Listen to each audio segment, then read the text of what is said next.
Hello everyone, I am the storyteller and I am here to help you today. I know you use this video to fall asleep, so before that, like the video and subscribe to the channel. Also, where are you from and what time are you watching? Now get comfortable and relax. The mansion loomed before me, a behemoth of stone and shadow against the fading twilight. As I fumbled with the keys, a chill ran down my spine that had nothing to do with the crisp autumn air. I told myself it was just nerves. After all, it's not every day you get asked to house-sit a sprawling estate that looks like it jumped straight out of a Gothic novel. I pushed open the heavy oak door, wincing at the loud creak that echoed through the cavernous entryway.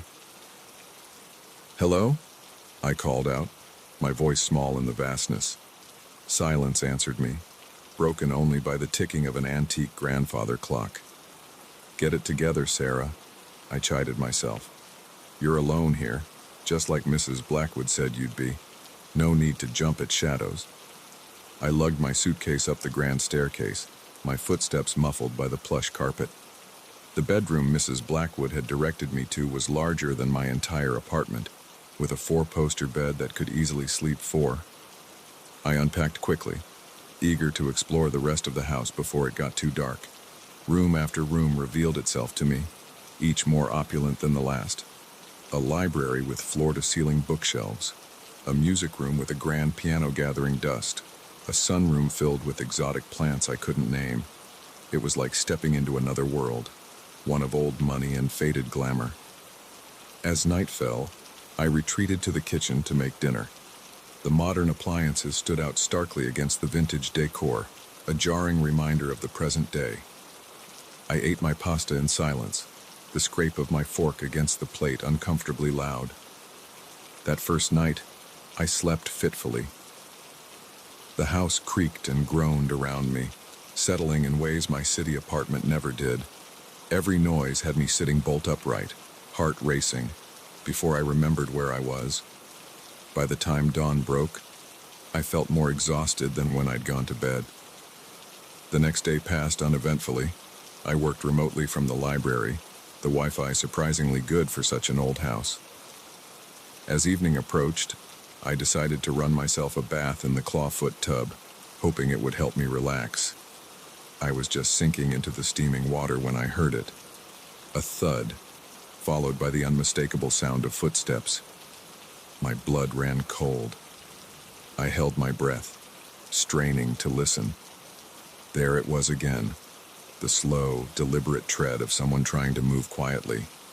"It's just the house settling," I told myself, "or your imagination running wild." But deep down, I knew better.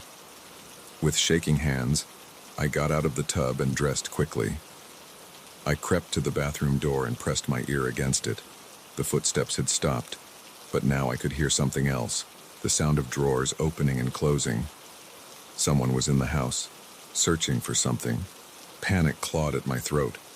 My phone was in the bedroom. The landline was downstairs. I was trapped. Think of Sarah. Think. I looked around the bathroom, desperate for anything I could use as a weapon. My eyes fell on a heavy crystal soap dish. It wasn't much, but it was better than nothing. Taking a deep breath, I eased the bathroom door open. The hallway was empty, but I could hear movement coming from one of the spare bedrooms. As quietly as I could, I crept towards the stairs. I had just reached the top of the staircase when a floorboard creaked beneath my foot. The noise from the bedroom stopped abruptly. Heart pounding, I flew down the stairs, taking them two at a time. I could hear heavy footsteps behind me, giving chase. I ran for the front door only to find it locked. In my panic, I couldn't remember which key was which. A hand grabbed my shoulder, spinning me around. I lashed out blindly with the soap dish, feeling it connect with something solid. There was a grunt of pain and the grip on my shoulder loosened. I didn't wait to see who my attacker was. I ran for the kitchen, thinking of the back door. Behind me, I could hear the intruder recovering, their footsteps pounding after me. The kitchen was dark, lit only by the faint glow of the microwave clock. I stumbled through it, hands outstretched, searching for the door. My hips slammed into the kitchen island, and I bit back a cry of pain. Where was the damn door? My fingers brushed against cool glass.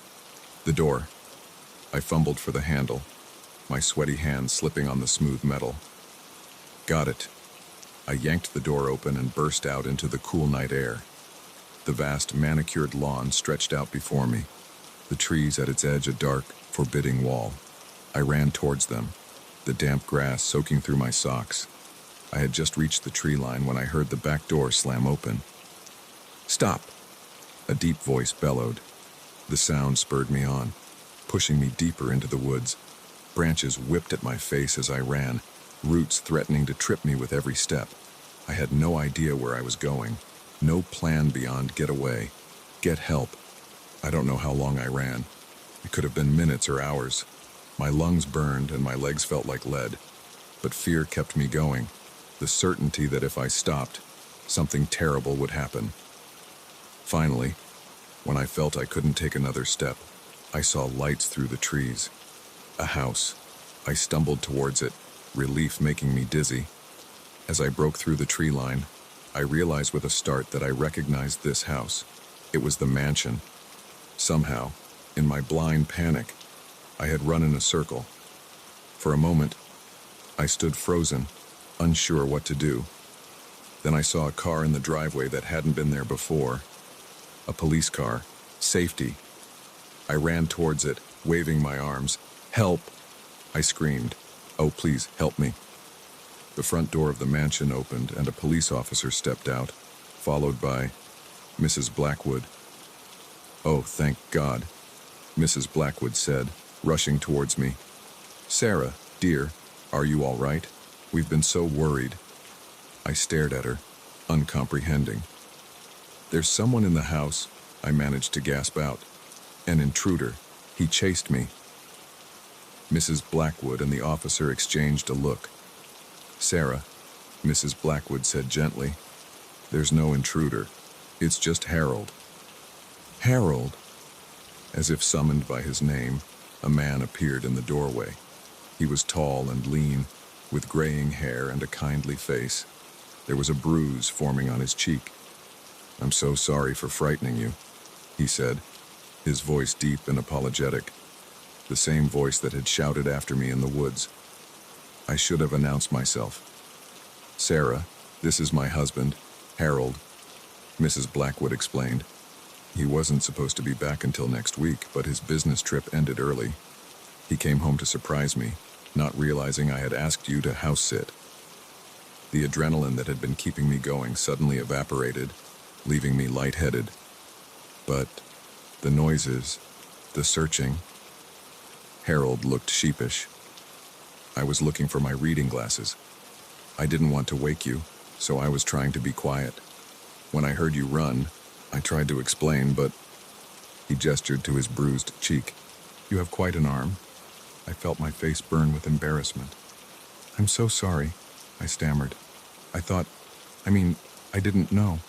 No, it's my fault entirely, Harold insisted. I should have called ahead, or at least turned on some lights. Mrs. Blackwood put an arm around my shoulders. Come inside, dear. You're shaking like a leaf. Let's get you warmed up, and we'll sort this all out. As we walked back to the house, the police officer following behind, I couldn't help but laugh. All that terror, all that running, and it had been a simple misunderstanding. But later that night, as I lay in bed listening to the Blackwoods move about the house, a small part of me wondered, what if it hadn't been Harold? What if it had been a real intruder? I pulled the covers up higher, suddenly aware of just how big and empty the mansion was, and how many places there were for someone, or something, to hide. Sleep was a long time coming that night. The first rays of sunlight had just begun to pierce through the dense canopy when I realized I was hopelessly lost. What was supposed to be a rejuvenating solo hike through the Cascade Mountains had turned into a nightmare, and I was about to stumble into something far worse than I could have imagined. I've always prided myself on my outdoorsman skills. Growing up in the Pacific Northwest, I spent more time in the woods than I did in my own backyard. But as I stood there, my worn hiking boots sinking slightly into the damp earth, I felt a chill that had nothing to do with the crisp mountain air. The trail I'd been following for the past 2 days had gradually become less defined, until it disappeared altogether. I'd pushed on, confident in my ability to navigate by the sun and my trusty compass. But now, surrounded by towering pines and jagged rocks, everything looked the same. I took a deep breath, trying to quell the panic rising in my chest. "Stay calm, Jake," I muttered to myself. "Panic is the enemy." I decided to climb to higher ground, hoping to spot a landmark, or maybe even catch a glimpse of the highway in the distance. The climb was steep, and my muscles protested with every step. I was rationing my water, unsure of when I'd find a stream to refill my bottles. As I neared the top of the ridge, I heard something that made me freeze mid-step. Voices, human voices. Relief washed over me. Other hikers. Maybe they could help me get my bearings. I quickened my pace, and ignoring the burning in my thighs. But as I got closer, the voices became clearer, and my relief turned to unease. These weren't the cheerful tones of fellow hikers enjoying nature. The voices were low, angry, and punctuated by the occasional sound of metal clanging against metal. I slowed down, moving as quietly as I could. Years of hunting with my dad had taught me how to move through the forest without making a sound. I crouched behind a large boulder, peering around it cautiously. What I saw made my blood run cold. In a small clearing about 50 yards away, I could see 3 men. They were rough-looking, with unkempt beards and dirty clothes. But it wasn't their appearance that sent a jolt of fear through me. It was what they were doing. The men were gathered around what looked like a makeshift lab. Plastic containers, tubing, and propane tanks were scattered around. One of the men was carefully measuring out a white powder, while another stirred a bubbling pot over a portable stove. I didn't need to be a chemist to know what I was looking at. This was a meth lab, hidden deep in the wilderness where no one was likely to stumble upon it. Except I had. I held my breath, not daring to move a muscle. These men were dangerous. That much was clear. If they caught me, I doubted they'd simply let me go on my way. "Damn it, Tony," one of the men suddenly shouted, making me flinch. "I told you to watch the temperature. You're gonna ruin the whole batch." "Screw you, Mike," the man stirring the pot shot back. "I know what I'm doing." "Both of you shut up," the third man growled. He seemed to be the leader. "We don't need any noise carrying. Last thing we need is some ranger stumbling on us." If only they knew how close they were to the truth. I knew I needed to get out of there, and fast. But which way? I was lost to begin with. And now I had to factor in avoiding these criminals. One wrong move, one snapped twig, and I could be discovered. Slowly, carefully, I began to back away from my hiding spot. My heart was pounding so loudly I was sure they must be able to hear it. Crack! The sound of a branch breaking under my foot was like a gunshot in the quiet forest. I froze, my whole body tensing. "What was that?" one of the men said sharply. "Probably just a deer," another replied, but he didn't sound convinced. "Check it out," the leader commanded. Could be a bear, attracted by the smell. I heard footsteps coming in my direction. Panic overtook me and I ran. I no longer cared about being quiet. All that mattered was putting as much distance between myself and those men as possible. Behind me, I heard shouts of alarm. They had spotted me. I ran like I'd never run before, crashing through underbrush, leaping over fallen logs. Branches whipped at my face, leaving stinging cuts. But I didn't slow down. I could hear them pursuing me, their heavy footfalls and angry shouts spurring me on. I had no idea where I was going. My only thought was to keep moving, to not let them catch me. My lungs burned, and my legs felt like they were on fire, but fear kept me going. Suddenly, the ground disappeared from under my feet. I had run right off the edge of a steep incline. I tumbled down the slope, my world becoming a dizzying blur of earth and sky. I came to a stop at the bottom, the breath knocked out of me. For a moment, I lay there, dazed and gasping for air. Then I heard the voices again, closer now. Ignoring the pain radiating through my body, I forced myself to my feet and started running again. The forest seemed to close in around me, the trees becoming a green blur as I ran. I had no idea how long I'd been running or how far I'd gone.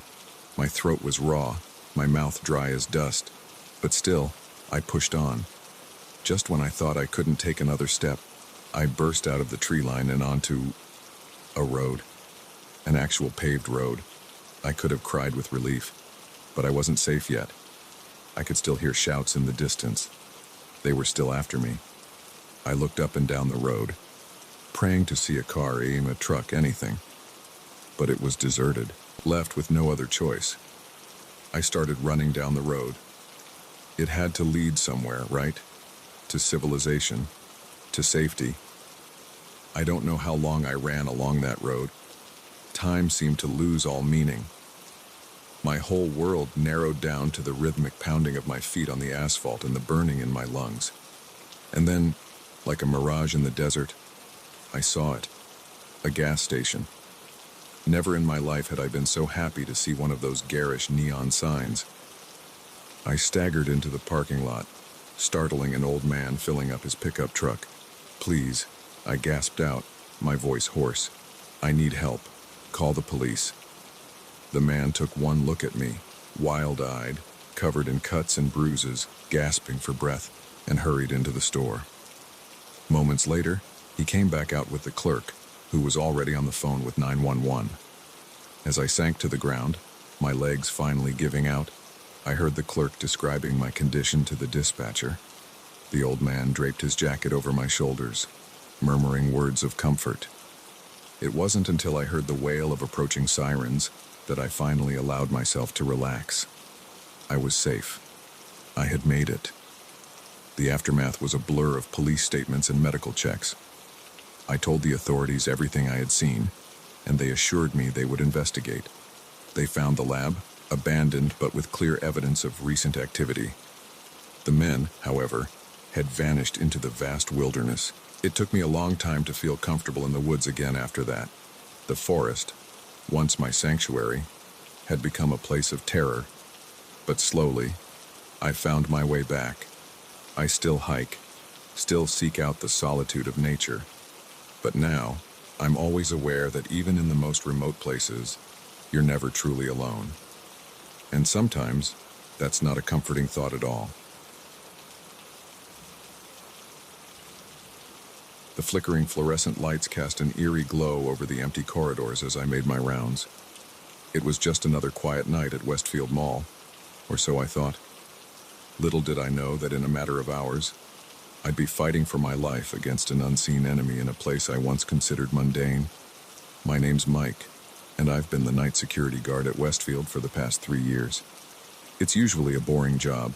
Walk around, check the locks, make sure no one's trying to camp out in the food court overnight.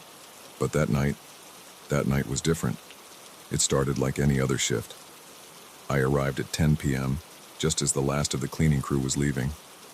I nodded to Janice, the elderly woman who always stayed late to make sure the floors were spotless. "All quiet tonight, Mike," she said with a smile. "See you tomorrow." If only she knew. I settled into the security office, a small room filled with monitors showing feeds from the mall's numerous cameras. I did a quick scan, nothing but empty stores and darkened corridors. Perfect. Around midnight, I started my first round of the night. The mall was eerily silent, my footsteps echoing off the tiled floors. I'd never tell anyone, but these walks always gave me the creeps. Something about the mannequins in the store windows, their blank faces seeming to follow me as I passed. I was on the second floor, passing by the large fountain in the center atrium, when I heard it. A faint noise, like metal scraping against metal. I froze, straining my ears. There it was again. "Hello?" I called out, my voice sounding unnaturally loud in the empty space. No response.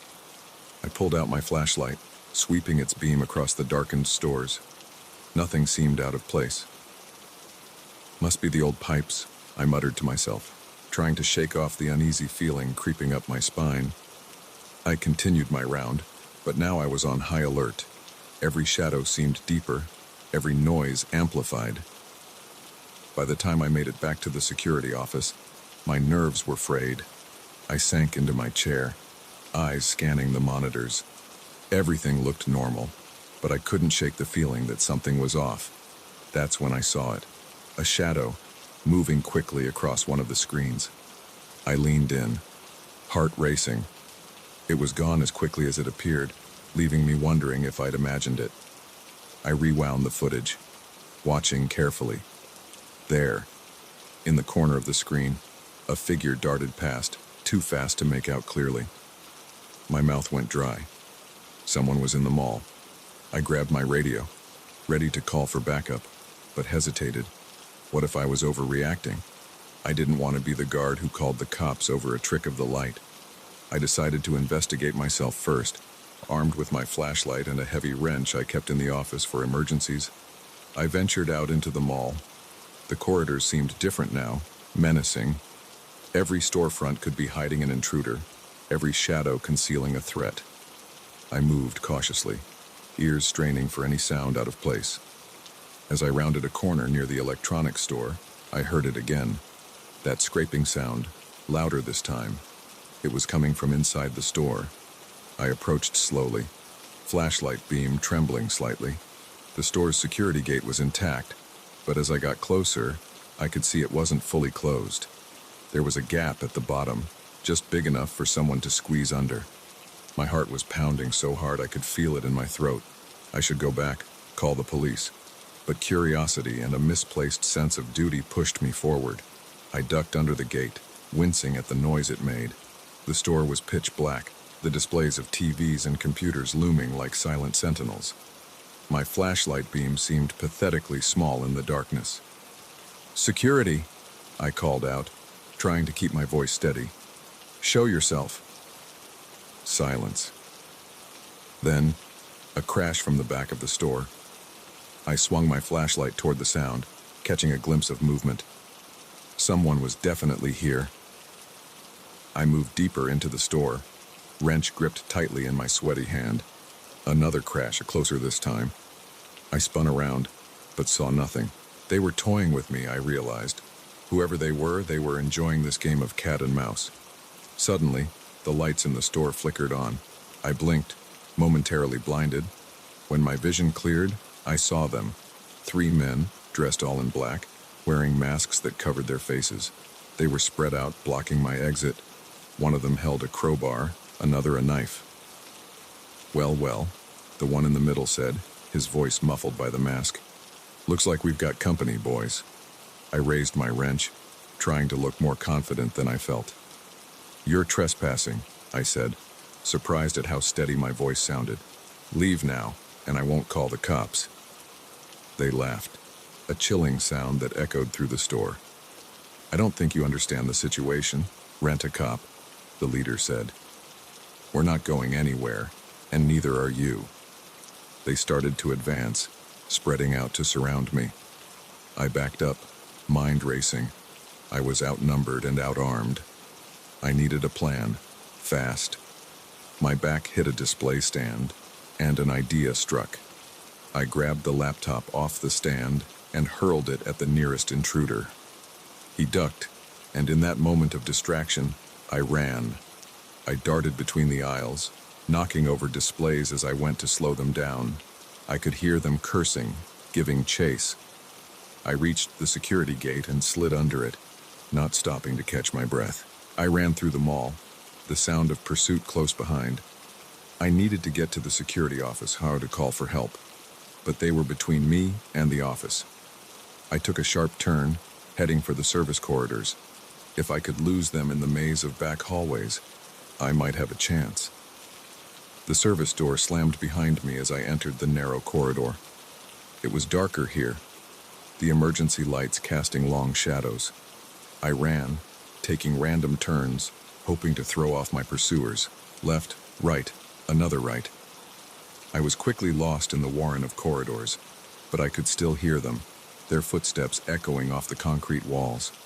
I found myself in the mall's basement, surrounded by hulking machinery, generators, HVAC systems, water heaters. The noise was deafening, masking any sounds of pursuit. I crouched behind a large boiler, trying to catch my breath and think. I needed to get to a phone, to call for help. But my radio was back in the security office, and my cell phone was in my locker. I was on my own.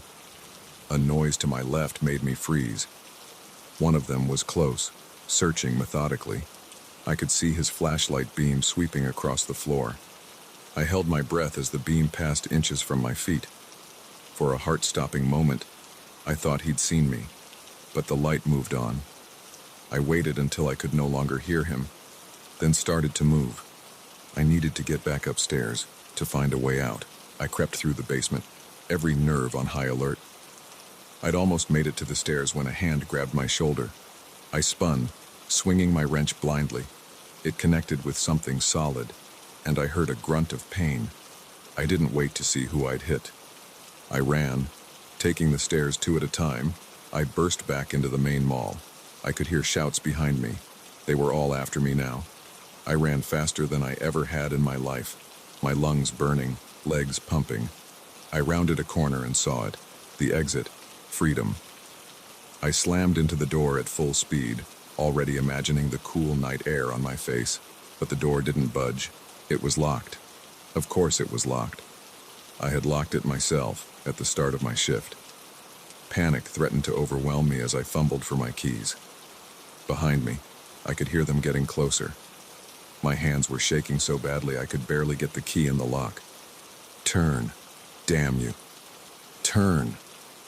Just as I heard them round the corner, the lock clicked. I yanked the door open and burst out into the night. I ran across the parking lot, not daring to look back. I didn't stop until I reached the 24-hour diner across the street. I burst in, startling the lone waitress. "Call the police," I gasped. "Please."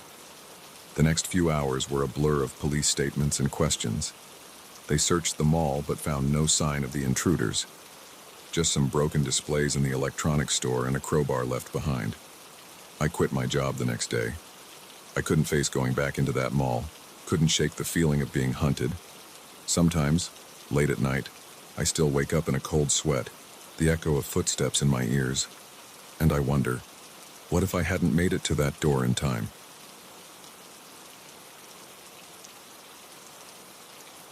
The crackling of our campfire did little to mask the eerie silence that had fallen over the forest. What had started as a peaceful getaway for me and Sarah had turned into a nightmare.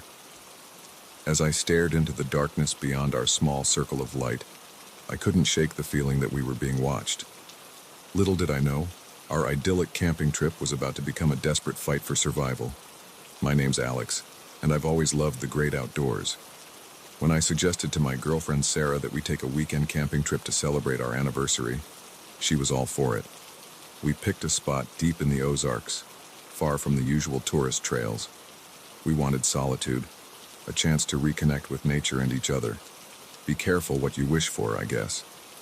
The first day was perfect. We hiked through lush forests, the canopy above us alive with birdsong. We set up our tent in a small clearing near a bubbling stream, the sound of the water a soothing backdrop to our quiet conversation. As night fell, we sat by our campfire, roasting marshmallows and pointing out constellations in the clear sky above. It was on the second day that things started to feel off. We were exploring a nearby ridge when Sarah stopped suddenly. "Did you hear that?" she asked, her voice tight with tension. I listened but heard nothing beyond the usual forest sounds. "Hear what?" "I thought I heard voices," she said, her eyes scanning the trees around us, like someone shouting. I strained my ears, but still heard nothing unusual. "Probably just other hikers," I said, trying to sound reassuring. But a small knot of unease had formed in my stomach. We continued our hike, but the carefree mood of earlier had evaporated. I found myself jumping at every snapping twig, every rustle in the underbrush. Sarah kept close to me, her earlier enthusiasm replaced by nervous glances over her shoulder. As we made our way back to our campsite, I couldn't shake the feeling that we were being followed. Every time I turned to look behind us, I saw nothing but trees and shadows. But the feeling persisted, growing stronger with each step. We reached our clearing just as the sun was setting, painting the sky in brilliant shades of orange and pink. But even the beautiful sunset couldn't dispel the unease that had settled over us. "Maybe we should pack up and head back," Sarah suggested as we prepared dinner. "I've got a bad feeling about this place." I was tempted to agree, but my pride got in the way. "Let's stick it out one more night," I said. "It's probably just our imaginations running wild.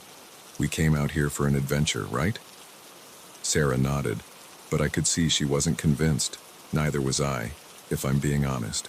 As darkness fell, we huddled close to our campfire, the flames casting flickering shadows on the surrounding trees. We spoke in hushed tones, as if afraid of being overheard. Every snapping twig, every rustle of leaves had us on edge. It was just after midnight when we heard it, a long, low whistle, followed by an answering call from the other side of our clearing. Sarah grabbed my arm, her fingers digging into my skin. "Alex," she whispered, her voice trembling, "there's someone out there." Before I could respond, a figure stepped into the edge of our firelight, a man, tall and lean, with a scraggly beard and clothes that had seen better days. He was holding a hunting rifle. "Well, well," he said, his voice rough. "Looks like we've got company, boys." As if on cue, more men emerged from the darkness. I counted 5 in total, all armed, all looking at us with a mixture of curiosity and something darker, more predatory. I stood up slowly, pulling Sarah with me. "We don't want any trouble," I said, trying to keep my voice steady. "We're just camping. We'll pack up and leave right now if you want." The first man, clearly the leader, laughed. It was not a pleasant sound. "Oh, you're not going anywhere," he said. "See, we've got ourselves a little operation out here, and we can't have you two running off and telling anyone about it." My mind raced. What kind of operation could they be running out here in the middle of nowhere? Then it clicked. Drugs. We must have stumbled too close to their setup. "We haven't seen anything," Sarah said, her voice high with fear. "We don't even know where we are exactly. Please, just let us go." The leader pretended to consider this for a moment, then shook his head. "Can't take that risk, sweetheart. No, I'm afraid you'll be staying with us for a while."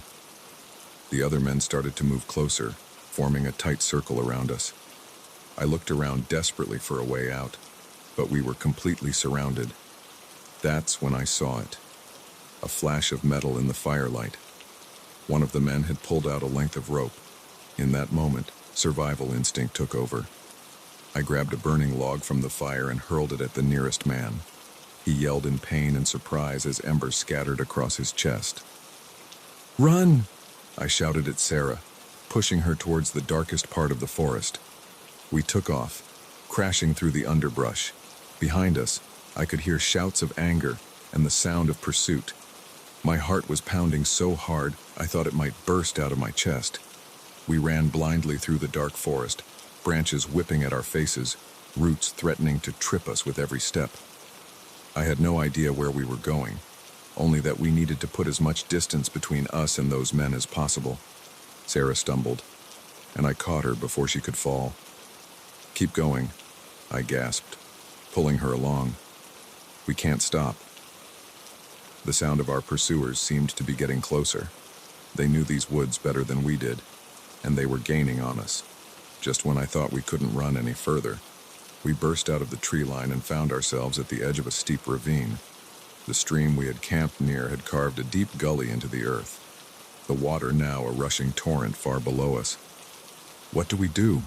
Sarah cried, her eyes wild with fear. I looked back at the forest, saw flashlight beams dancing between the trees. They were almost upon us. "We have to jump," I said, gesturing to the other side of the ravine. It wasn't too wide, maybe 10 feet across. We could make it. We had to make it. Sarah looked at me like I was crazy. but the sound of voices growing nearer made up her mind. She nodded. "On three," I said, gripping her hand tightly. 1, 2, 3. We leaped together, the ground disappearing beneath our feet. For a heart-stopping moment, we were suspended in the air, the roar of the water below us drowning out everything else. Then we hit the other side, rolling to break our fall. Pain shot through my ankle, but adrenaline kept me moving. I pulled Sarah to her feet, and we staggered into the cover of the trees on this side of the ravine. Behind us, I heard shouts of frustration. They had reached the ravine, but it had bought us precious time. We kept moving, pushing our exhausted bodies to their limits. The rest of the night passed in a blur of fear and desperate flight. Every sound had us freezing in terror, certain we were about to be discovered. As the first light of dawn began to filter through the trees, we finally heard what we had been praying for, the distant sound of traffic. We had reached a road. Stumbling out of the forest, we flagged down the first car we saw, an old pickup truck driven by an elderly farmer. The look on his face when he saw us, dirty, bleeding, wild-eyed with fear, must have been something to behold. We babbled out our story as he drove us to the nearest police station. The authorities took our statement and sent out search parties, but they never found any trace of the men or their operation. Maybe they had cleared out, knowing we would bring the law down on them. It took a long time for the nightmares to stop, for us to feel safe again. Sarah and I are still together, stronger for having survived that night, but we don't go camping anymore. Some scars run too deep. Some fears are too primal to ever fully shake off. Sometimes, when I'm lying awake at night, I can still hear those whistles echoing through the trees, still feel the terror of being hunted, and I wonder about those dark forests, about what other secrets they might be hiding, waiting to be stumbled upon by unsuspecting campers looking for a peaceful getaway.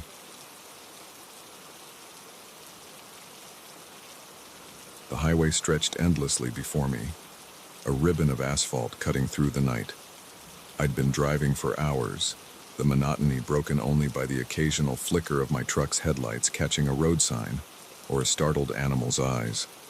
I never expected that picking up a stranger would turn my routine haul into a nightmare. But that's exactly what happened on that moonless night in the middle of nowhere. My name's Jack, and I've been a long-haul trucker for the better part of 2 decades. I've seen my fair share of weird stuff on the road, but nothing could have prepared me for what happened that night. It was just past midnight, and I was hauling a load of electronics from Chicago to Phoenix. The radio was playing softly, some late-night talk show about alien abductions. I chuckled to myself, thinking how some people would believe anything to make their lives more exciting. That's when I saw him, a lone figure on the side of the road, thumb out, hoping for a ride. Now, I'm not usually one for picking up hitchhikers. Too many horror stories, too many risks. But something about this guy made me slow down. Maybe it was the late hour, or the fact that we were miles from anywhere, or maybe I was just tired of my own company. I pulled over, the air brakes hissing as the truck came to a stop. The man jogged up to the passenger side, and I leaned over to open the door. "Where you headed?" I asked as he climbed in. "West," he said simply. "As far as you're going." I gave him a once-over as he settled into the seat.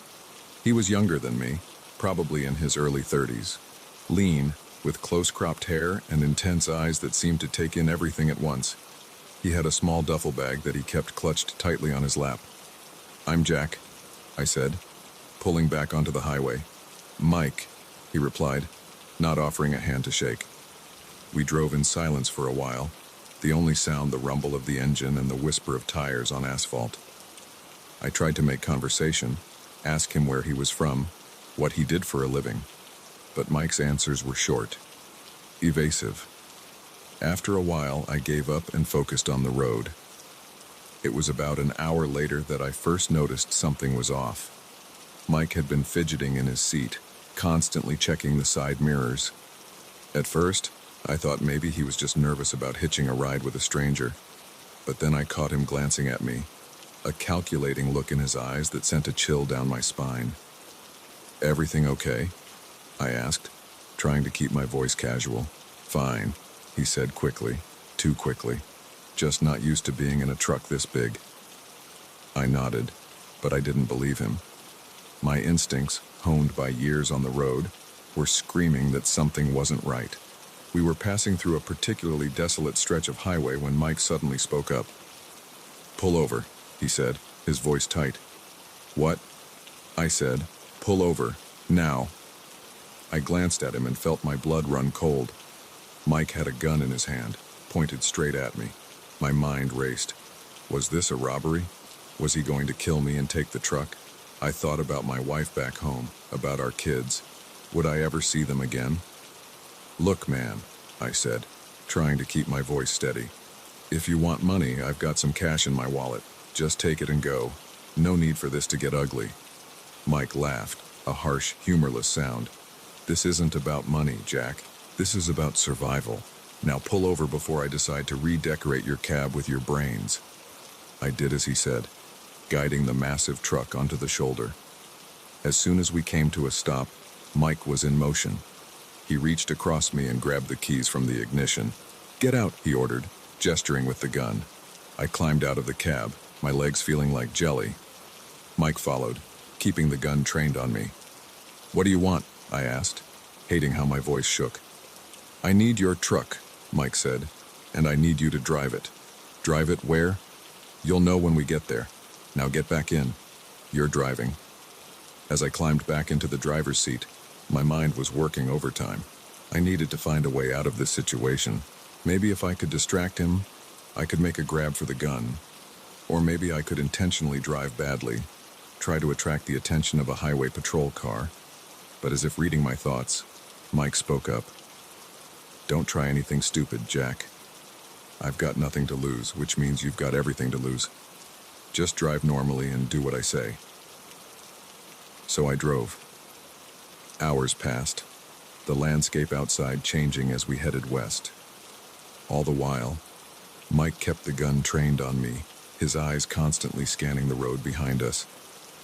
"Who are you running from?" I finally asked, unable to contain my curiosity any longer. Mike was quiet for so long I thought he wasn't going to answer. Then, "Bad people," he said softly. "People who want me dead." "Why?" He laughed again, that same humorless sound. "Because I know things they don't want anyone to know." My mind raced with possibilities. Was he some kind of whistleblower? A witness to a crime? Whatever it was, I was now involved, whether I wanted to be or not. As dawn began to break, painting the sky in shades of pink and gold, Mike suddenly tensed. "Shit," he muttered, staring intently at the side mirror.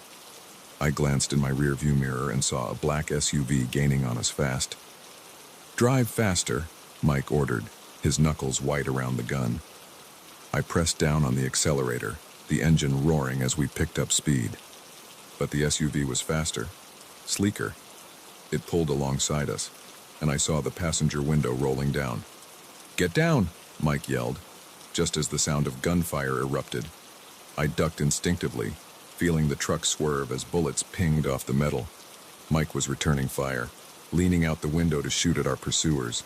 The next few minutes were chaos. I struggled to keep the truck on the road while trying to stay low. The sound of gunfire was deafening in the confined space of the cab. Suddenly, there was a loud bang, and the truck lurched violently. They had shot out one of our tires. I fought with the steering wheel, trying to keep us from jackknifing. "There!" Mike shouted, pointing ahead. "Pull into that rest stop." I saw the sign for the upcoming rest area and made for it, the truck swaying dangerously on its blown tire. We skidded into the parking lot, coming to a stop in a cloud of dust and burning rubber. "Run!" Mike yelled, already jumping out of the cab. I didn't need to be told twice. I was out of the truck and running before I even had time to think. I could hear car doors slamming behind us. Shouts of anger. Mike and I ran towards the small cluster of buildings that made up the rest stop. It was early, and the place was deserted. We burst into the main building, startling a sleepy-looking attendant. "Call the police," I gasped out. There are men with guns." But before I could finish, the door burst open again. 3 men entered, all holding weapons. The attendant screamed and ducked behind the counter. Mike shoved me behind a rack of snacks and opened fire. The men returned fire, and suddenly the quiet rest stop was transformed into a war zone. Chips bags exploded, sending a rain of potato shards everywhere. The acrid smell of gunpowder filled the air. I cowered behind the rack, my heart pounding so hard I thought it might burst out of my chest. This was insane. How had my normal night turned into this? The gunfight seemed to last forever, but it was probably only a few minutes. Then, suddenly, silence fell. I peered around the edge of the rack. Mike was still standing, his gun still raised. The 3 men were on the ground, not moving. I felt bile rise in my throat and had to swallow hard to keep from throwing up. In the distance, I could hear sirens approaching. Someone, probably the attendant, had managed to call the police. Mike turned to me, his face grim. "I'm sorry," he said. "I never meant for any of this to happen." Before I could respond, he was gone, running out the back door of the rest stop. I thought about following him, but my legs wouldn't move.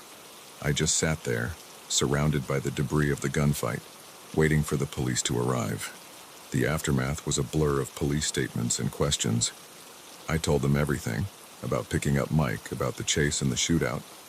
They seemed skeptical at first, but the evidence backed up my story. It turned out Mike was indeed a whistleblower, set to testify against a powerful crime syndicate. The men chasing us were hitmen sent to silence him. Mike was never found, having vanished into the desert. As for me, I was cleared of any wrongdoing.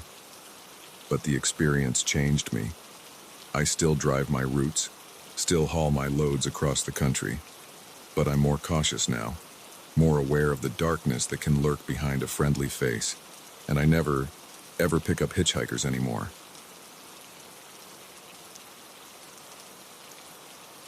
The first sign of trouble was the sputtering of my car's engine, a sound that sent a chill down my spine on that desolate stretch of highway. As the vehicle lurched to a stop, I had no idea that this breakdown would be the beginning of a nightmarish encounter that would test my will to survive. Sometimes, the most terrifying monsters aren't the ones in our imagination, but the ones masquerading as good Samaritans. My name is Emily, and I've always prided myself on being independent and resourceful. But on that fateful night, those qualities would be pushed to their limits. I was on my way back from a job interview in the next state over. It was a long drive, but I was riding the high of what I felt was a successful meeting. The sun had set hours ago, and the highway had thinned out to just the occasional passing truck. I was tired, but determined to make it home. That's when my trusty old sedan decided it had had enough. The engine made a horrible grinding noise, and despite my pleading and cajoling, the car rolled to a stop on the shoulder of the road. "No, no, no," I muttered, turning the key in the ignition repeatedly. Nothing. Not even a sputter. I sat there for a moment, trying to calm my racing heart. I was in the middle of nowhere, my cell phone showing no bars of service. The moonless night seemed to press in on all sides, the darkness beyond my headlights absolute. Taking a deep breath, I popped the hood and got out of the car. I didn't know much about engines, but I hoped it might be something simple, something I could fix. As soon as I lifted the hood, I knew it was hopeless. The engine was a maze of pipes and wires that meant nothing to me. I was just about to close the hood when I saw headlights approaching in the distance. Relief washed over me. Maybe they would stop and help, or at least let me use their phone. The vehicle, an old pickup truck, slowed as it neared me. It pulled over, and a man got out. In the glow of my headlights, I could see he was middle-aged, with a weathered face and calloused hands. He wore worn jeans and a flannel shirt, looking every bit the part of a local farmer or rancher. "Car trouble," he called out, walking towards me. "Yeah," I replied, trying to keep the nervousness out of my voice. "It just died on me. I don't suppose you know anything about engines?" He chuckled. "I might know a thing or two. Mind if I take a look?" I stepped aside, allowing him to peer into the engine compartment. He poked around for a few minutes, making thoughtful noises. "Well, looks like your timing belt's shot," he finally said. "Not something we can fix out here, I'm afraid." My heart sank. "I don't suppose you have a cell phone I could borrow? Mine's not getting any service out here." He shook his head. "Sorry, don't believe in those things. But tell you what, I can give you a ride to the nearest town. There's a mechanic there who could help you out." I hesitated. Every instinct was screaming at me not to get into a car with a stranger, especially out here in the middle of nowhere. But what choice did I have? I couldn't stay here all night, and who knew when another car might come along. "That would be great. Thank you," I heard myself say. He smiled, but something about it didn't quite reach his eyes. "Happy to help. Name's Tom, by the way." "Emily," I replied, grabbing my purse from my car. As we drove, Tom kept up a steady stream of small talk. He asked about where I was from, where I was headed. I answered vaguely, not wanting to give away too much information.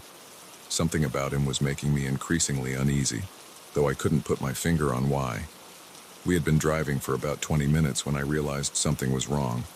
We should have reached a town by now, or at least seen some signs of civilization, but there was nothing but darkness outside the windows. How much further is it to town?" I asked, trying to keep my voice casual. Tom glanced at me, and this time there was no mistaking the coldness in his eyes. "Oh, we're not going to town, Emily." My blood ran cold. "What do you mean? Where are we going?" He didn't answer, just pressed down harder on the accelerator. The truck picked up speed, eating up the empty road ahead. Panic surged through me. I reached for the door handle, but it wouldn't budge. Child locks, I realized with horror. "Please," I said, my voice shaking.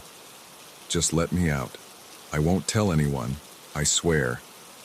Tom laughed, a harsh sound that made my skin crawl. "Oh, I know you won't tell anyone. No one ever does." The implication of his words hit me like a physical blow. This wasn't the first time he had done this. How many other stranded motorists had he picked up, promising help only to... I couldn't even finish the thought. My mind raced, trying to think of a way out. I could try to grab the wheel, force us off the road, but at this speed, that would likely kill us both. I could try to reason with him, appeal to his humanity, but the cold gleam in his eyes told me that was a lost cause. As we sped through the night, Tom started talking again, but this time, his words chilled me to the bone. "You know, Emily, you really shouldn't trust strangers," he said, his tone conversational, as if we were discussing the weather. "Bad things happen to girls who aren't careful, but don't worry, it'll all be over soon." I felt tears welling up in my eyes, but I forced them back. I refused to give him the satisfaction of seeing me cry. Suddenly, an idea struck me. It was risky, potentially fatal, but it was the only chance I had. I started coughing violently, doubling over in my seat. "What the hell?" Tom said, glancing over at me. I continued coughing, making choking noises. "Can't breathe," I gasped out. Tom looked uncertain for the first time. "Hey, cut that out," he said, but I could hear a note of concern in his voice. I slumped in my seat, my coughs turning to wheezes. I closed my eyes, letting my body go limp. "Shit," Tom muttered. The truck began to slow down. I felt the vehicle pull over to the side of the road. Tom put it in park and leaned over me. "Hey, wake up," he said, shaking my shoulder roughly. This was my chance. My eyes snapped open, and I drove my elbow into his face with all the strength I could muster. I felt his nose crunch under the impact, and he reeled back with a howl of pain. In his moment of distraction, I lunged for the keys in the ignition. I yanked them out and scrambled for the door, my fingers scrabbling at the lock. Tom recovered quickly, grabbing for me. His fingers tangled in my hair, yanking me back. I screamed, more in rage than fear, and twisted in his grip. My free hand found his eyes, and I dug my fingers in without mercy. He let go with a scream of agony, and I tumbled out of the truck onto the hard ground. Pain shot through my body, but adrenaline kept me moving. I staggered to my feet and ran. I could hear Tom behind me, cursing and stumbling in the darkness. But I had the advantage now. My eyes had adjusted to the darkness, and I was younger, faster. I ran like I had never run before, my lungs burning, my legs pumping. I didn't know where I was going, only that I had to get away. The keys were still clutched in my hand, cutting into my palm. I don't know how long I ran. It could have been minutes or hours. Eventually, I couldn't hear Tom anymore, but I didn't slow down. The night was alive with noises, the rustle of wind through grass, the hoot of an owl, the scurrying of small animals. But to my terrified mind, every sound was Tom, coming to finish what he had started. Just when I thought I couldn't take another step, I saw it. Lights in the distance. A town, or at least a gas station. Civilization. Safety. With a final burst of energy I didn't know I possessed, I sprinted towards the lights. As I got closer, I could make out the shape of a small gas station, a lone beacon in the darkness. I burst into the fluorescent-lit store, startling the sleepy-looking clerk behind the counter. "Please," I gasped out, "call the police. There's a man. He tried to—" I couldn't finish the sentence. The adrenaline that had kept me going suddenly drained away, leaving me shaky and weak. My legs gave out, and I sank to the floor, the events of the night finally catching up with me. The clerk, to his credit, didn't hesitate. He grabbed the phone and dialed 911 while keeping a wary eye on the door. The police arrived quickly, their flashing lights a welcome sight. I told them everything, describing Tom and his truck in as much detail as I could remember. They found him a few hours later, trying to fix his truck on the side of the road. The keys I had taken were the only copy he had. In his truck, they found evidence linking him to several unsolved disappearances in the area. As for me, I was lucky. Apart from some cuts and bruises, I was physically unharmed. The mental scars took longer to heal. For months after, I couldn't drive at night without breaking into a cold sweat. Every passing truck on the highway made my heart race, but I survived. I outsmarted a predator and lived to tell the tale. And if my story can serve as a warning to others, to trust their instincts and be cautious, then maybe some good can come from that terrifying night. I still drive that stretch of highway sometimes, and every time I pass the spot where my car broke down, I say a silent thank you. To whatever force was looking out for me that night, and to the strength I found within myself when I needed it most.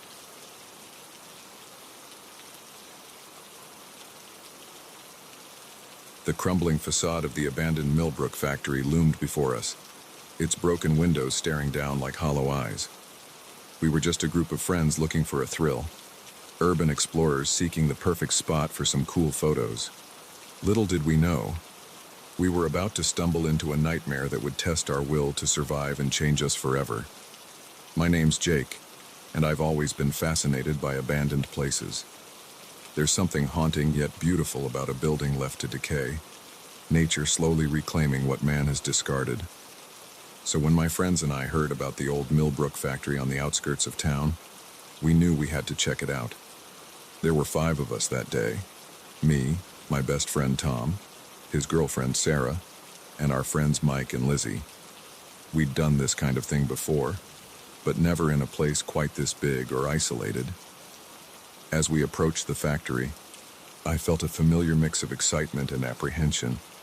The chain-link fence surrounding the property was rusted and bent, easy enough to slip through. We made our way across the overgrown parking lot, our footsteps crunching on broken glass and gravel. "This place is creepy as hell," Lizzie whispered, her camera already out and snapping pictures. "That's the point, isn't it?"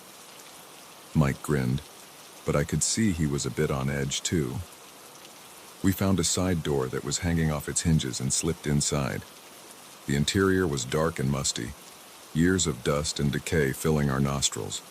Beams of sunlight streamed through holes in the roof, illuminating dancing motes of dust. "Let's split up," Tom suggested. "We'll cover more ground that way." I wasn't too keen on the idea, but everyone else seemed excited about it. We agreed to meet back at the entrance in an hour and set off in different directions. I made my way deeper into the factory, my flashlight beam cutting through the gloom. The place was a maze of rusted machinery and collapsed shelving. Every step echoed ominously, and more than once I spooked myself with my own reflection in a grimy window. I was in what looked like an old office area when I heard it. A shuffle of movement, too heavy to be a rat or other small animal. I froze, my heart suddenly pounding. "Guys?" I called out, my voice sounding small in the vast space. No answer. I turned slowly, sweeping my flashlight around the room. Nothing seemed out of place, but I couldn't shake the feeling that I wasn't alone. That's when I saw it. A shadow, moving quickly past a doorway at the end of the hall. It was too big to be any of my friends. Fear gripped me, but curiosity won out. I moved towards the doorway, every nerve on high alert. As I reached the threshold, I heard voices. Low, rough whispers that definitely didn't belong to any of my friends. I peered around the corner and my blood ran cold. In what must have been the factory's main floor, I saw 3 men. They were gathered around a collection of crates, passing packages between them. Even from a distance, I knew what I was seeing. This was a drug deal. I must have made a noise, a gasp or a shifting of my feet, because suddenly one of the men looked up. Our eyes met, and for a moment, time seemed to stand still. Then all hell broke loose. "Hey!" the man shouted, reaching for something at his waist. I didn't wait to see what it was. I turned and ran. I could hear shouts and footsteps behind me as I tore through the factory. My mind was racing. I needed to find my friends, to warn them. We needed to get out of here now. I rounded a corner and slammed right into Tom. We both went down in a tangle of limbs. "Jake! What the hell, man?" Tom groaned, rubbing his head. "No time!" I gasped, scrambling to my feet. "We need to go. Now. Where are the others?" The urgency in my voice must have gotten through to him, because he didn't ask any more questions. "Sarah's just down there." He pointed. "I don't know where Mike and Lizzie went." We found Sarah quickly, and I gave them a rushed explanation as we moved. Their eyes widened in fear as they realized the danger we were in. "We need to find Mike and Lizzie," Sarah said, her voice shaking. I nodded, but before we could decide on a plan, we heard a scream. It was Lizzie. We ran towards the sound, caution forgotten in our desperation to reach our friend. We burst into a large room and saw Lizzie backed into a corner, one of the men advancing on her. Mike was on the ground, not moving. Without thinking, I grabbed a piece of rusted pipe from the ground and charged.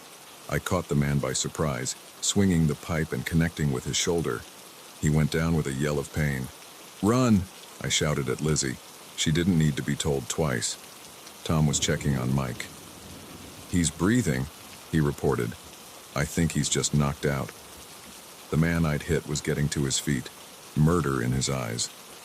Behind him, I could see his 2 companions entering the room. "You kids picked the wrong place to play explorer," one of them growled. We were trapped. The only exit was behind the men, and they were blocking our path. My mind raced, trying to find a way out of this nightmare. That's when I saw it. A conveyor belt, leading up to a higher level. If we could get up there, maybe we could find another way out. "The belt," I hissed to Tom. "We need to get up there." He nodded, understanding immediately. "On 3, he whispered. 1, 2, 3. We moved as one. Tom and I grabbed Mike under the arms and ran for the conveyor belt. Sarah and Lizzie were right behind us. The men, caught off guard by our sudden movement, took a second to react. But that second was all we needed. We scrambled up the rusted conveyor belt, the sharp edges cutting into our hands. I could hear the men shouting, their footsteps pounding as they gave chase. We reached the upper level and found ourselves in a maze of catwalks and suspended walkways. The factory stretched out below us, a labyrinth of shadows and rusted metal. "Which way?"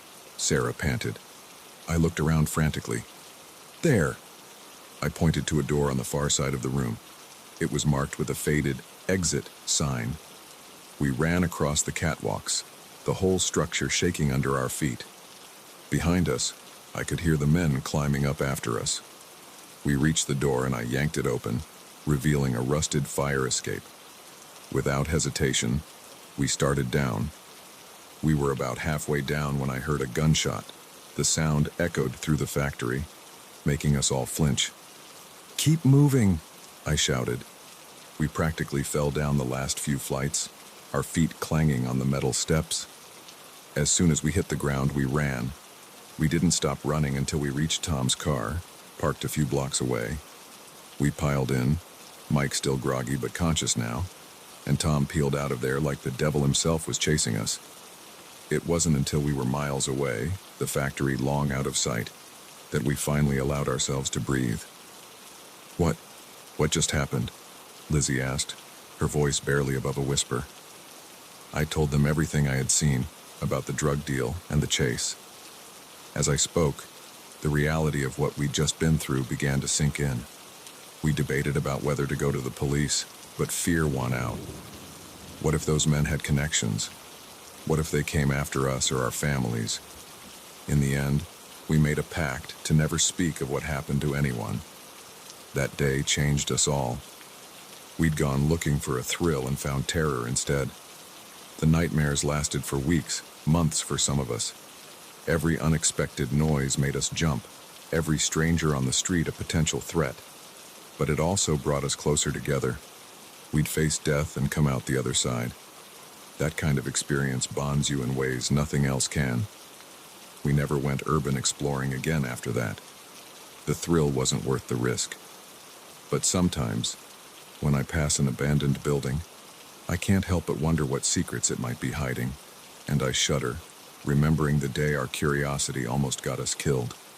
The Millbrook factory still stands, as far as I know, a decaying monument to a dying industry, and a reminder of the darkness that can lurk in forgotten places. If you ever find yourself tempted to explore such a place, remember our story.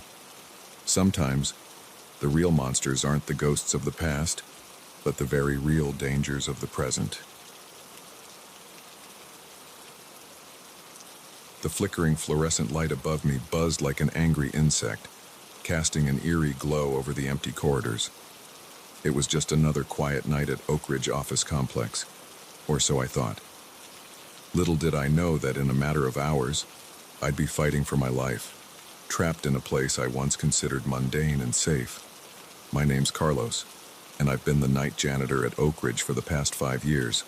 It's not a glamorous job, but it pays the bills and lets me work on my novels during the quiet hours.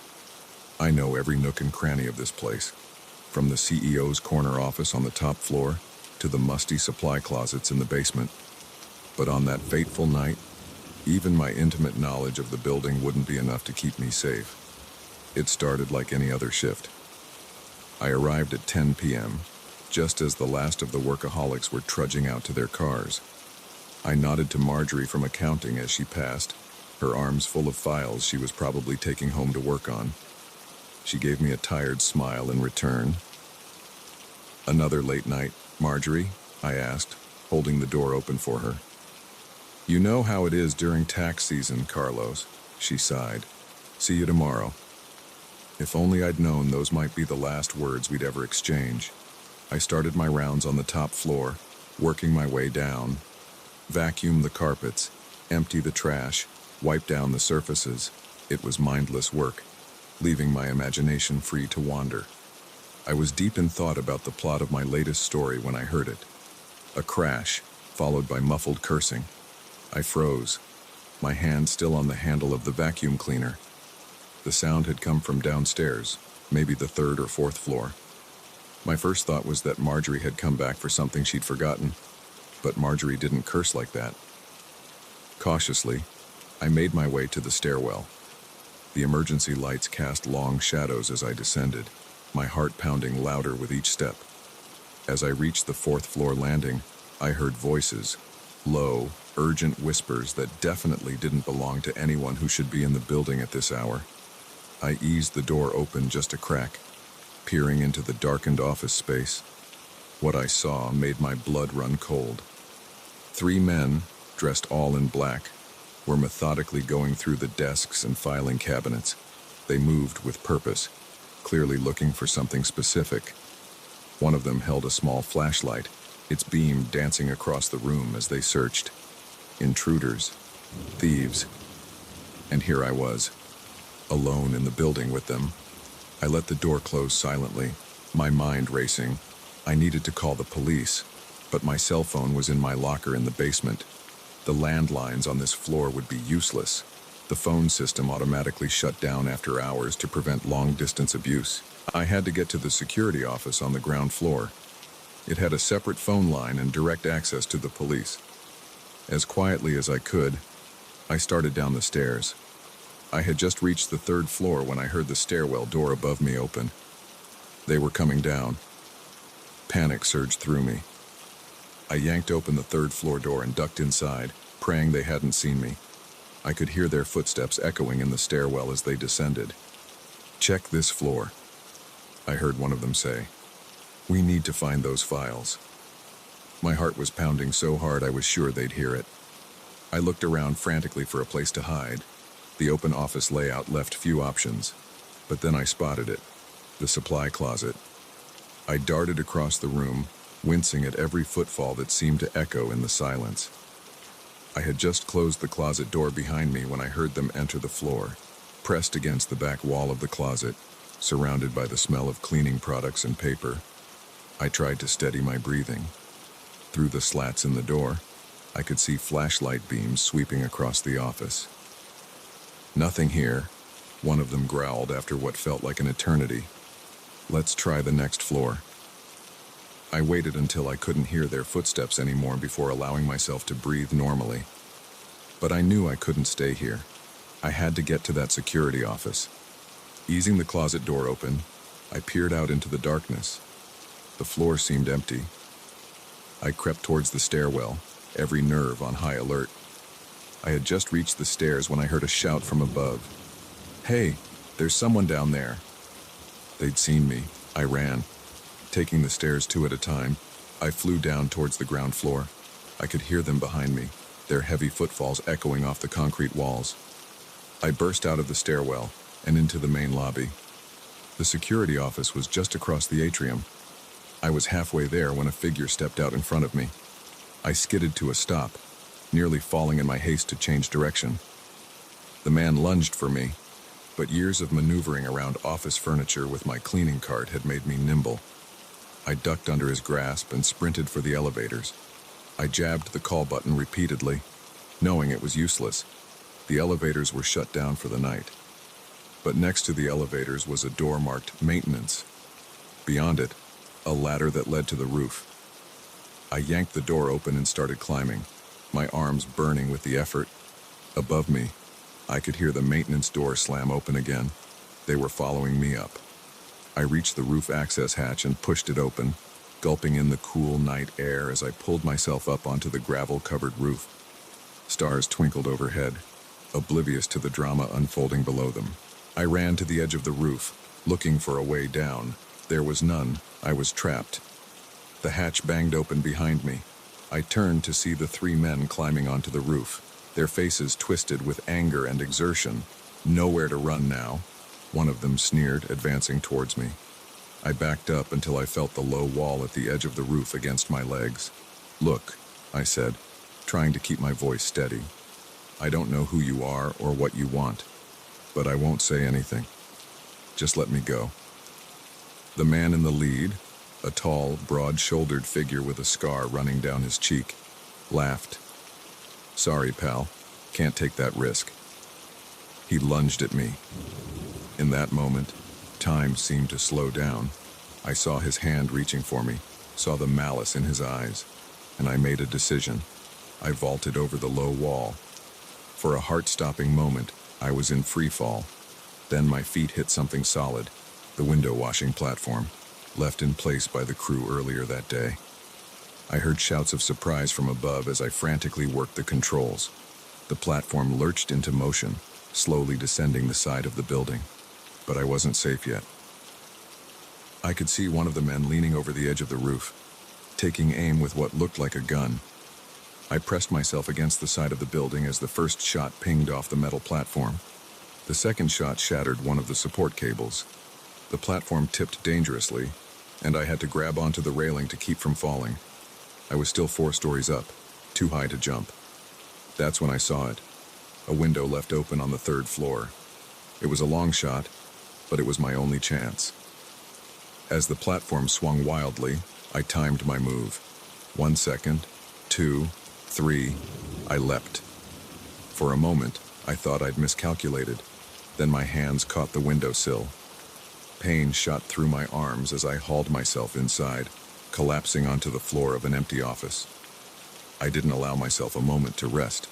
I could hear commotion in the stairwell. They were coming down after me. I ran for the elevators. They were still powered down, but there was an emergency phone inside. I wrenched open the doors and grabbed the phone. 911, what's your emergency? I've never been so glad to hear those words in my life.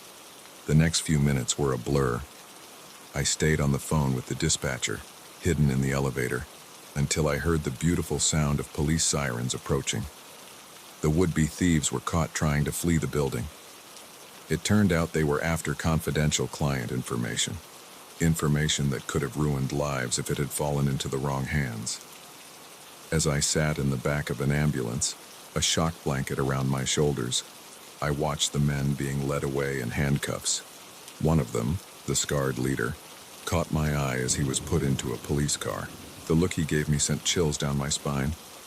I gave my statement to the police, then went home to my worried wife and sleeping kids. As I hugged them tight, I realized how close I'd come to never seeing them again. I don't work nights anymore. The company offered me a day position with better pay, partially out of gratitude, partially out of guilt for the lax security that had put me in danger. Sometimes, when I'm leaving the office in the evening and I see the night janitor starting his shift, I feel a pang of something. Fear, sympathy, I'm not sure. I want to warn him, to tell him to be careful, to always be on guard. But I don't. I just nod and smile, and hope that his nights will be quieter than mine were. And as I drive home, I'm grateful for the mundane, for the ordinary, because I know now how quickly it can all change, how thin the line is between routine and terror, and I never, ever take an uneventful night for granted again.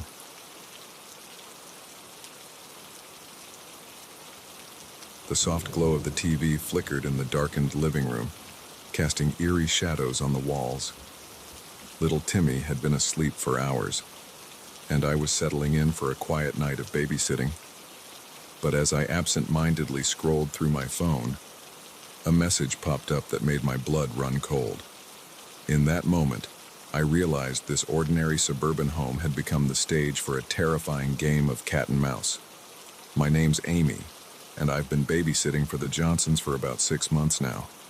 They're good people with a sweet kid, and the gig helps pay for my college textbooks. It was supposed to be just another Friday night job, but it turned into the most horrifying experience of my life. The evening had started normally enough. I arrived at 7 p.m., just as Mr. and Mrs. Johnson were heading out for their date night. Timmy, their 8-year-old son, was already in his pajamas, eager to show me his latest Lego creation. "Now, Amy," Mrs. Johnson said as she put on her earrings, "Timmy's allowed 1 hour of tablet time before bed. The parental controls are on, so he should only be able to access his games and approved websites." I nodded, having heard this spiel before. "No worries, Mrs. Johnson. We'll be fine." If only I'd known how wrong I was. After the Johnsons left, Timmy and I had dinner. He chatted excitedly about school and his friends, and I listened with half an ear, smiling and nodding at the right moments. Around 8 p.m., I handed him his tablet for his allotted screen time. "Remember, just 1 hour, buddy," I said. "Then it's bedtime." Timmy nodded, already engrossed in whatever game he was playing. I settled onto the couch with my own phone, scrolling through social media and texting friends. At 9 p.m., I told Timmy it was time for bed. He grumbled a bit but handed over the tablet without too much fuss. As I tucked him in, he seemed a little quieter than usual. "Everything okay, Timmy?"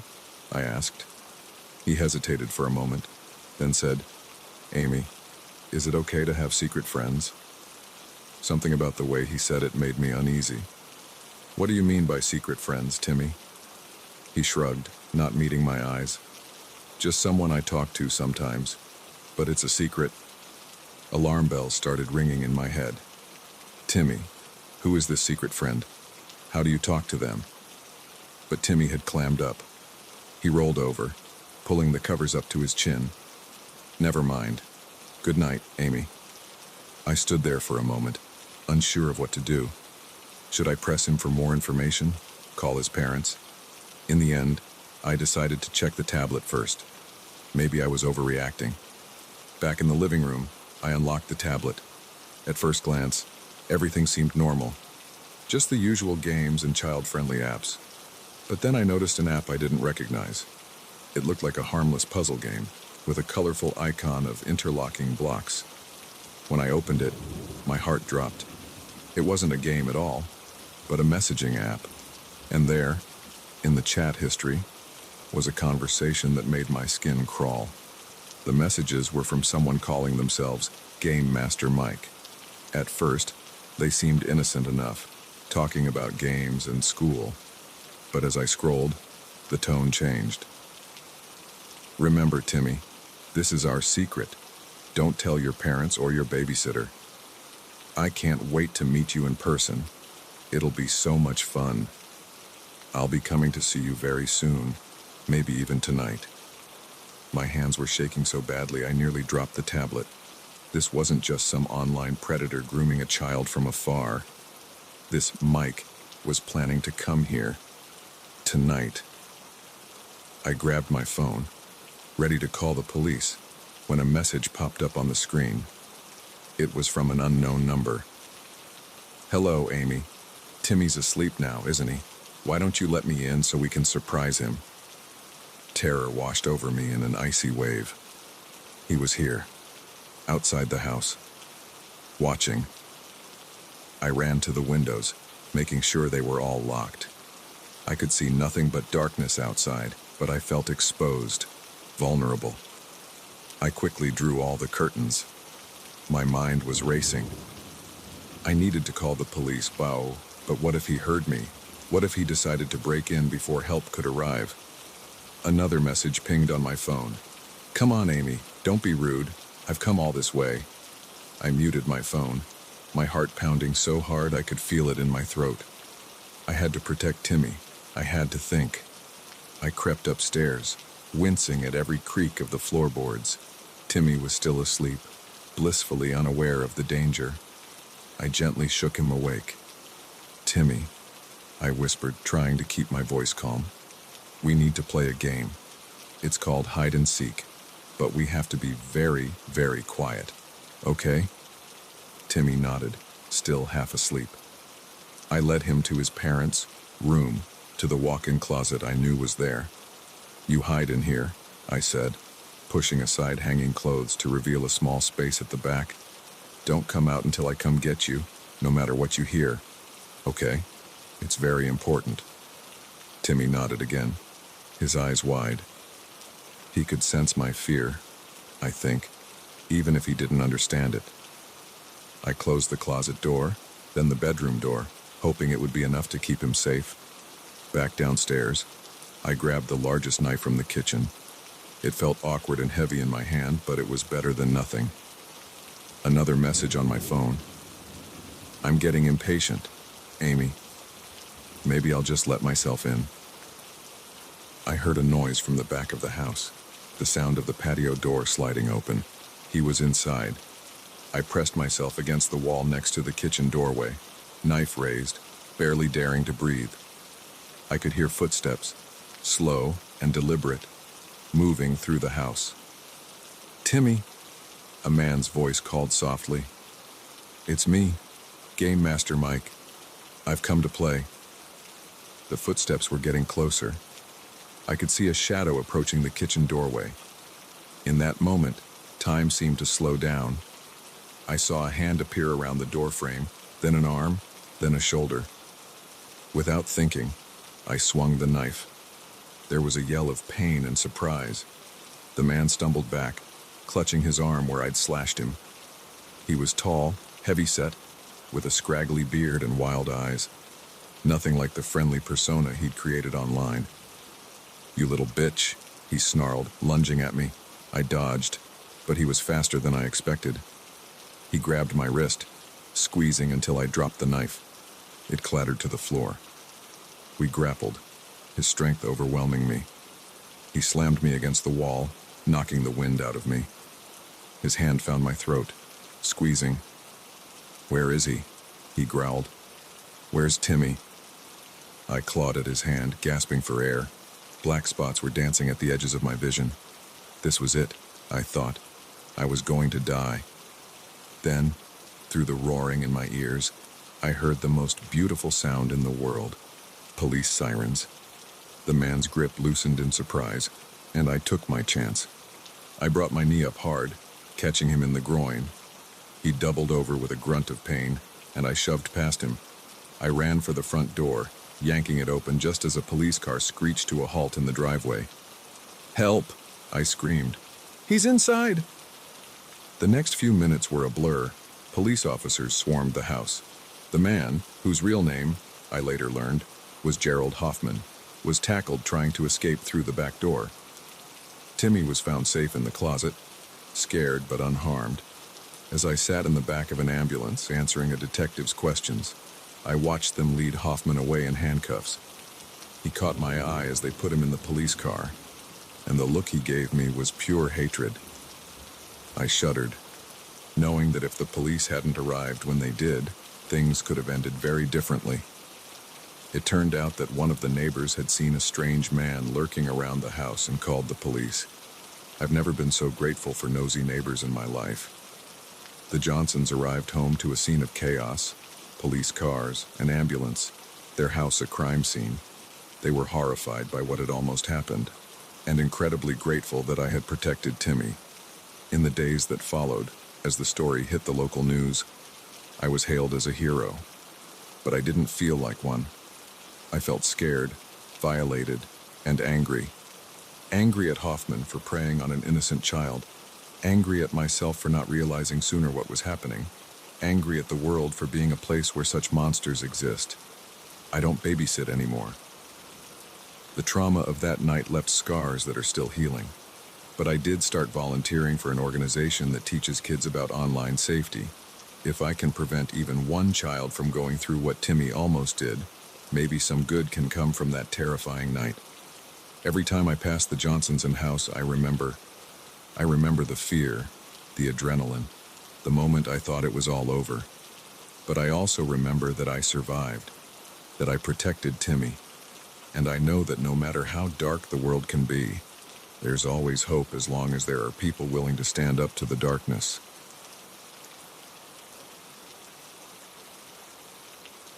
The acrid smell of chemicals burned my nostrils as I crouched behind a fallen tree, my heart pounding so hard I was sure it would give away my position.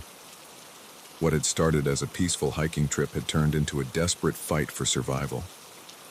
I never imagined that stumbling upon a hidden meth lab deep in the woods would put me and my friends in mortal danger. But here we were, being hunted like animals in a forest that had suddenly become our prison. My name's Alex, and I've always loved the outdoors. So when my friends Jake and Sarah suggested a weekend hiking trip in the Ozarks, I jumped at the chance. We were all experienced hikers, confident in our ability to handle whatever nature threw our way. But nature, as it turned out, wasn't the threat we needed to worry about.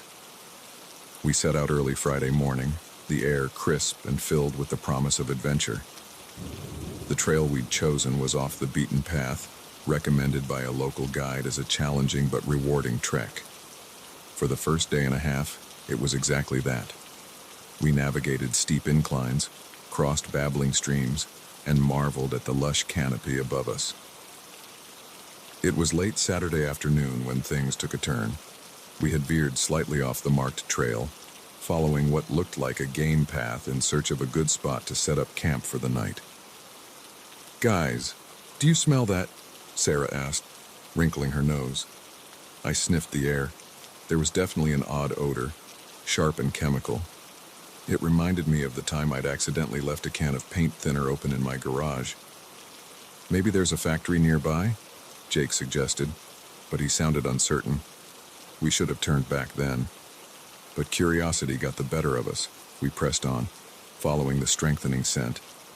As we pushed through a dense thicket, the trees suddenly opened up into a small clearing. What we saw made us freeze in our tracks. In the middle of the clearing stood a dilapidated cabin, but it wasn't the building that caught our attention. It was the collection of equipment scattered around it. Plastic containers, tubing, propane tanks, and other paraphernalia that I'd only ever seen on crime shows. "Holy shit," Jake whispered. "Is that what I think it is?"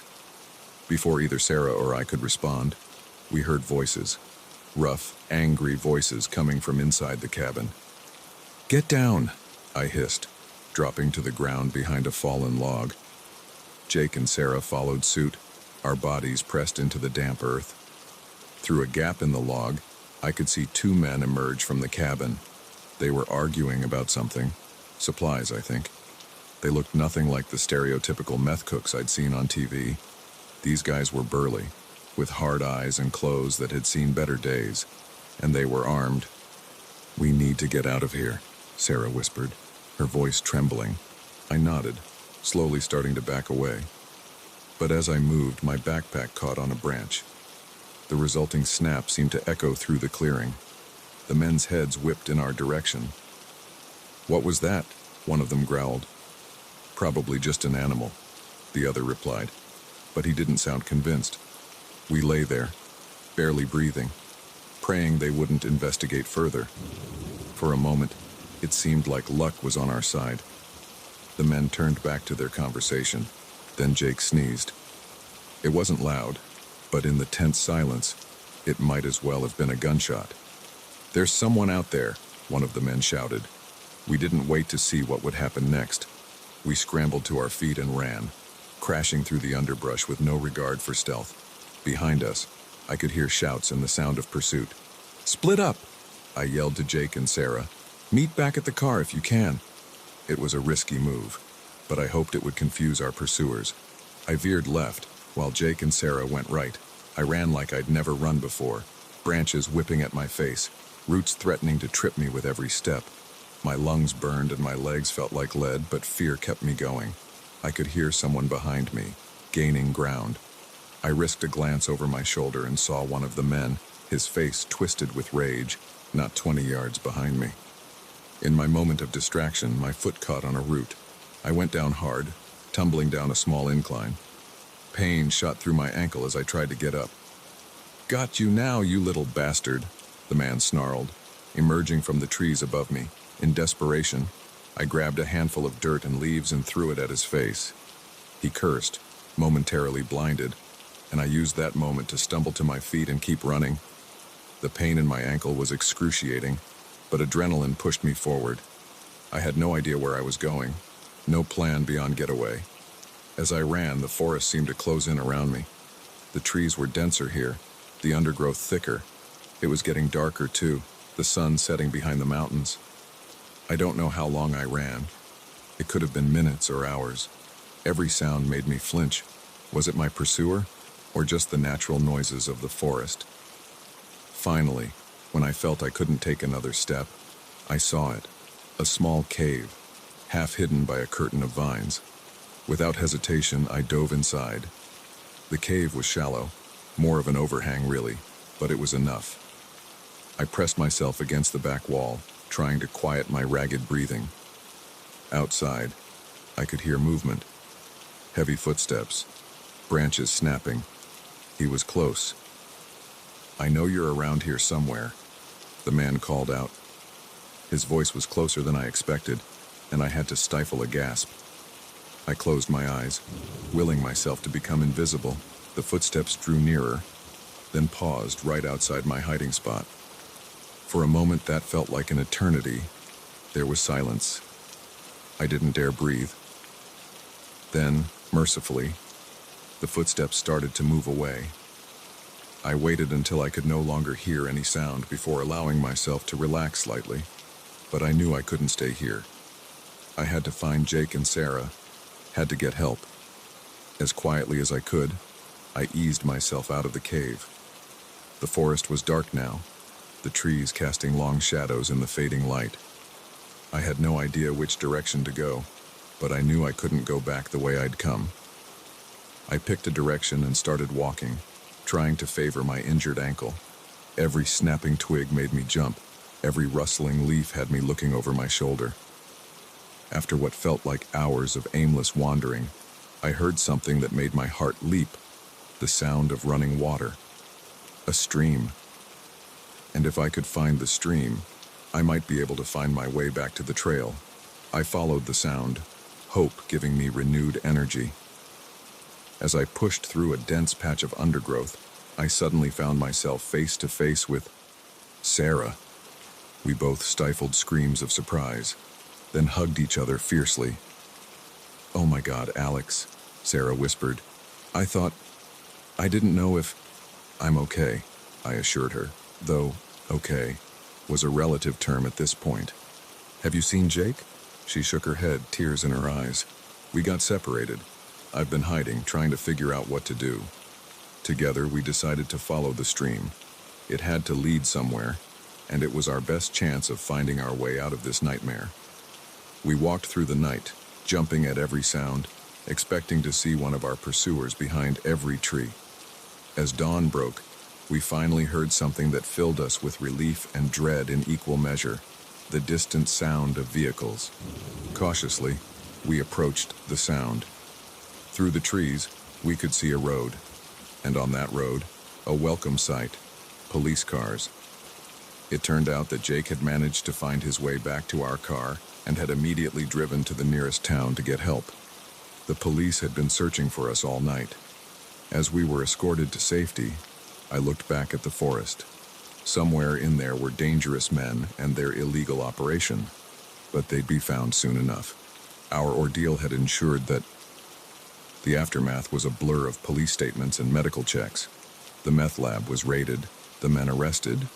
We were hailed as heroes by the local media. Though it certainly didn't feel heroic at the time, it took a long time for the nightmares to stop, for me to be able to hear a twig snap without flinching. But eventually, I found my way back to the trails. The forest, once a place of peace and adventure, had shown me its darker side, but it had also shown me my own strength, my will to survive. Now, when I hike, I carry with me the knowledge that danger can lurk in the most unexpected places, but I also carry the certainty that I can face that danger and overcome it. The forest may hide secrets, some of them deadly, but it can't hide the human spirit's capacity for survival.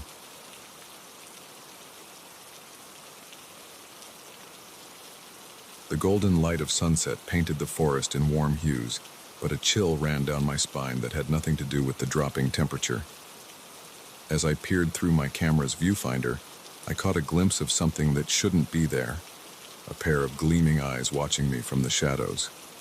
In that moment, I realized I had become the prey, and the hunter was unlike anything I had ever encountered before. My name is Jack, and I'm a wildlife photographer.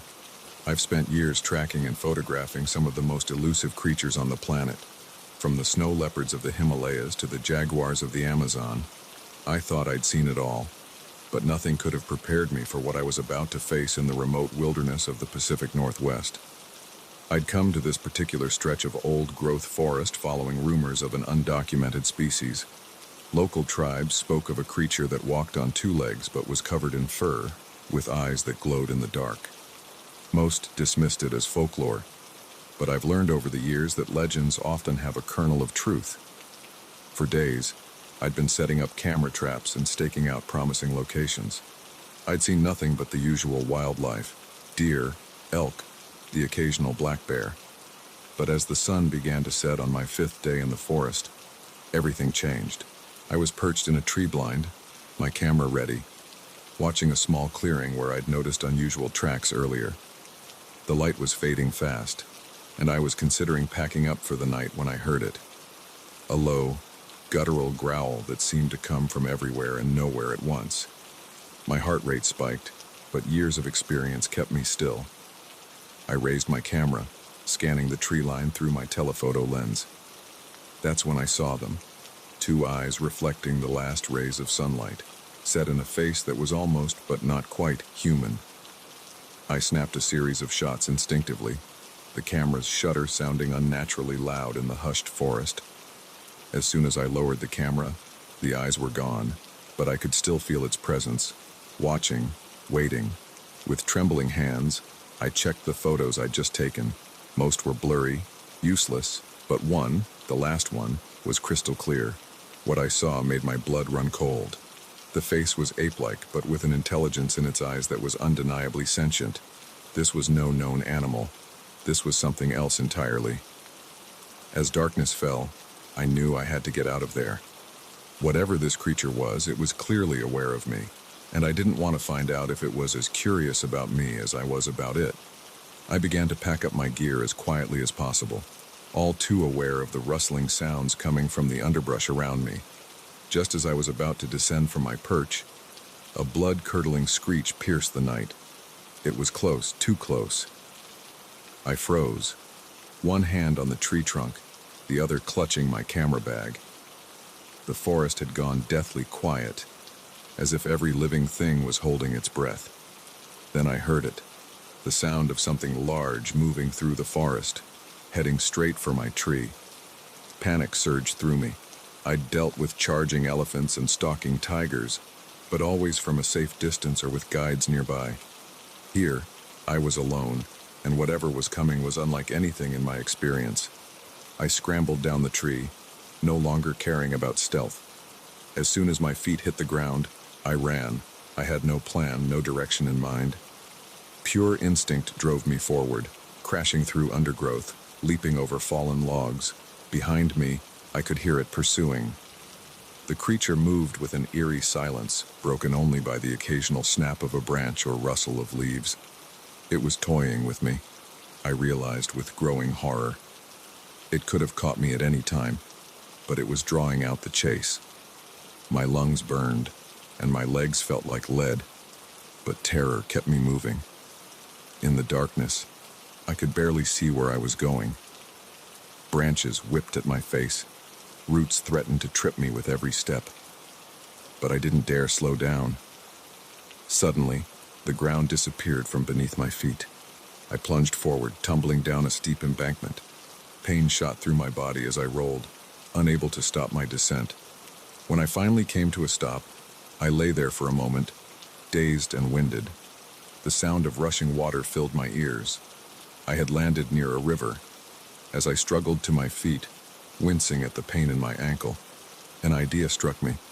The creature, whatever it was, seemed to rely heavily on scent. If I could cross the river, I might be able to throw it off my trail. I limped towards the sound of water, my eyes slowly adjusting to the darkness. The river loomed before me, a black ribbon cutting through the forest. It was wide and fast-moving, far more dangerous than I had hoped. But I could hear movement in the forest behind me. I was out of options. Taking a deep breath, I waded in.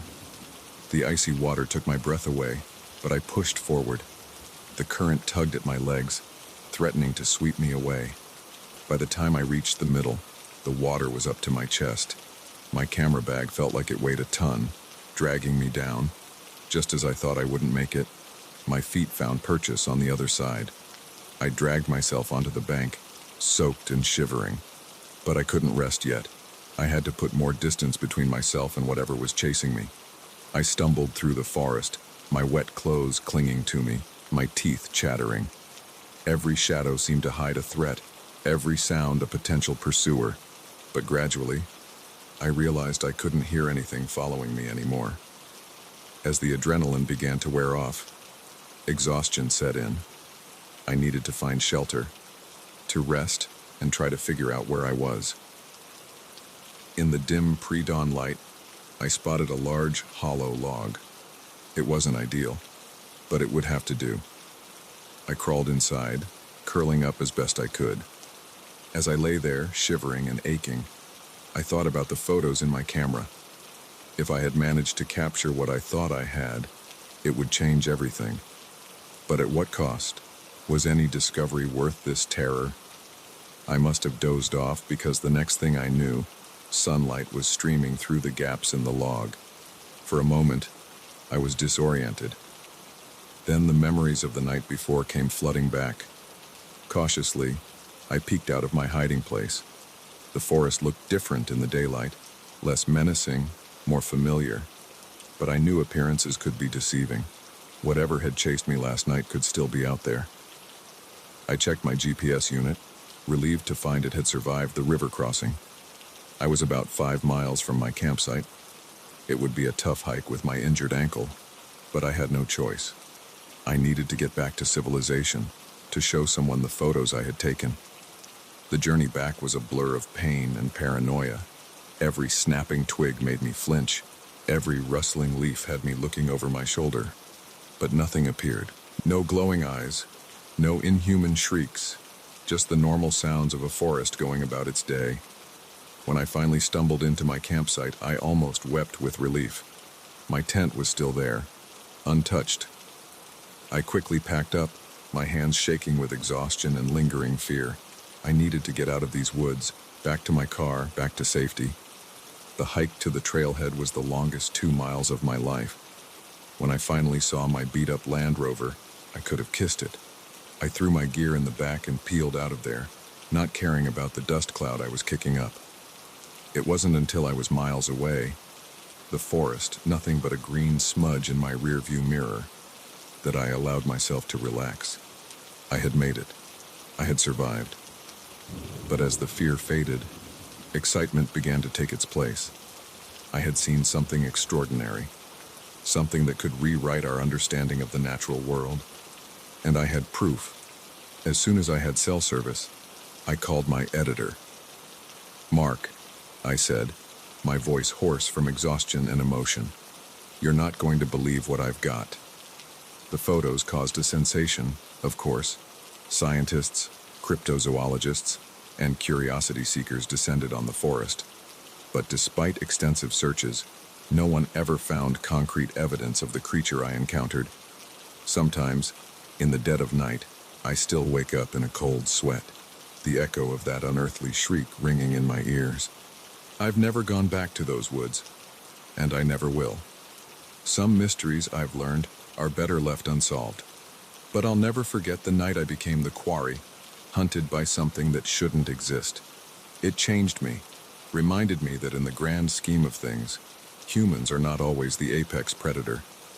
And somewhere out there in the depths of the forest, something is watching, waiting, reminding us that there are still wild places in the world where we are not in control.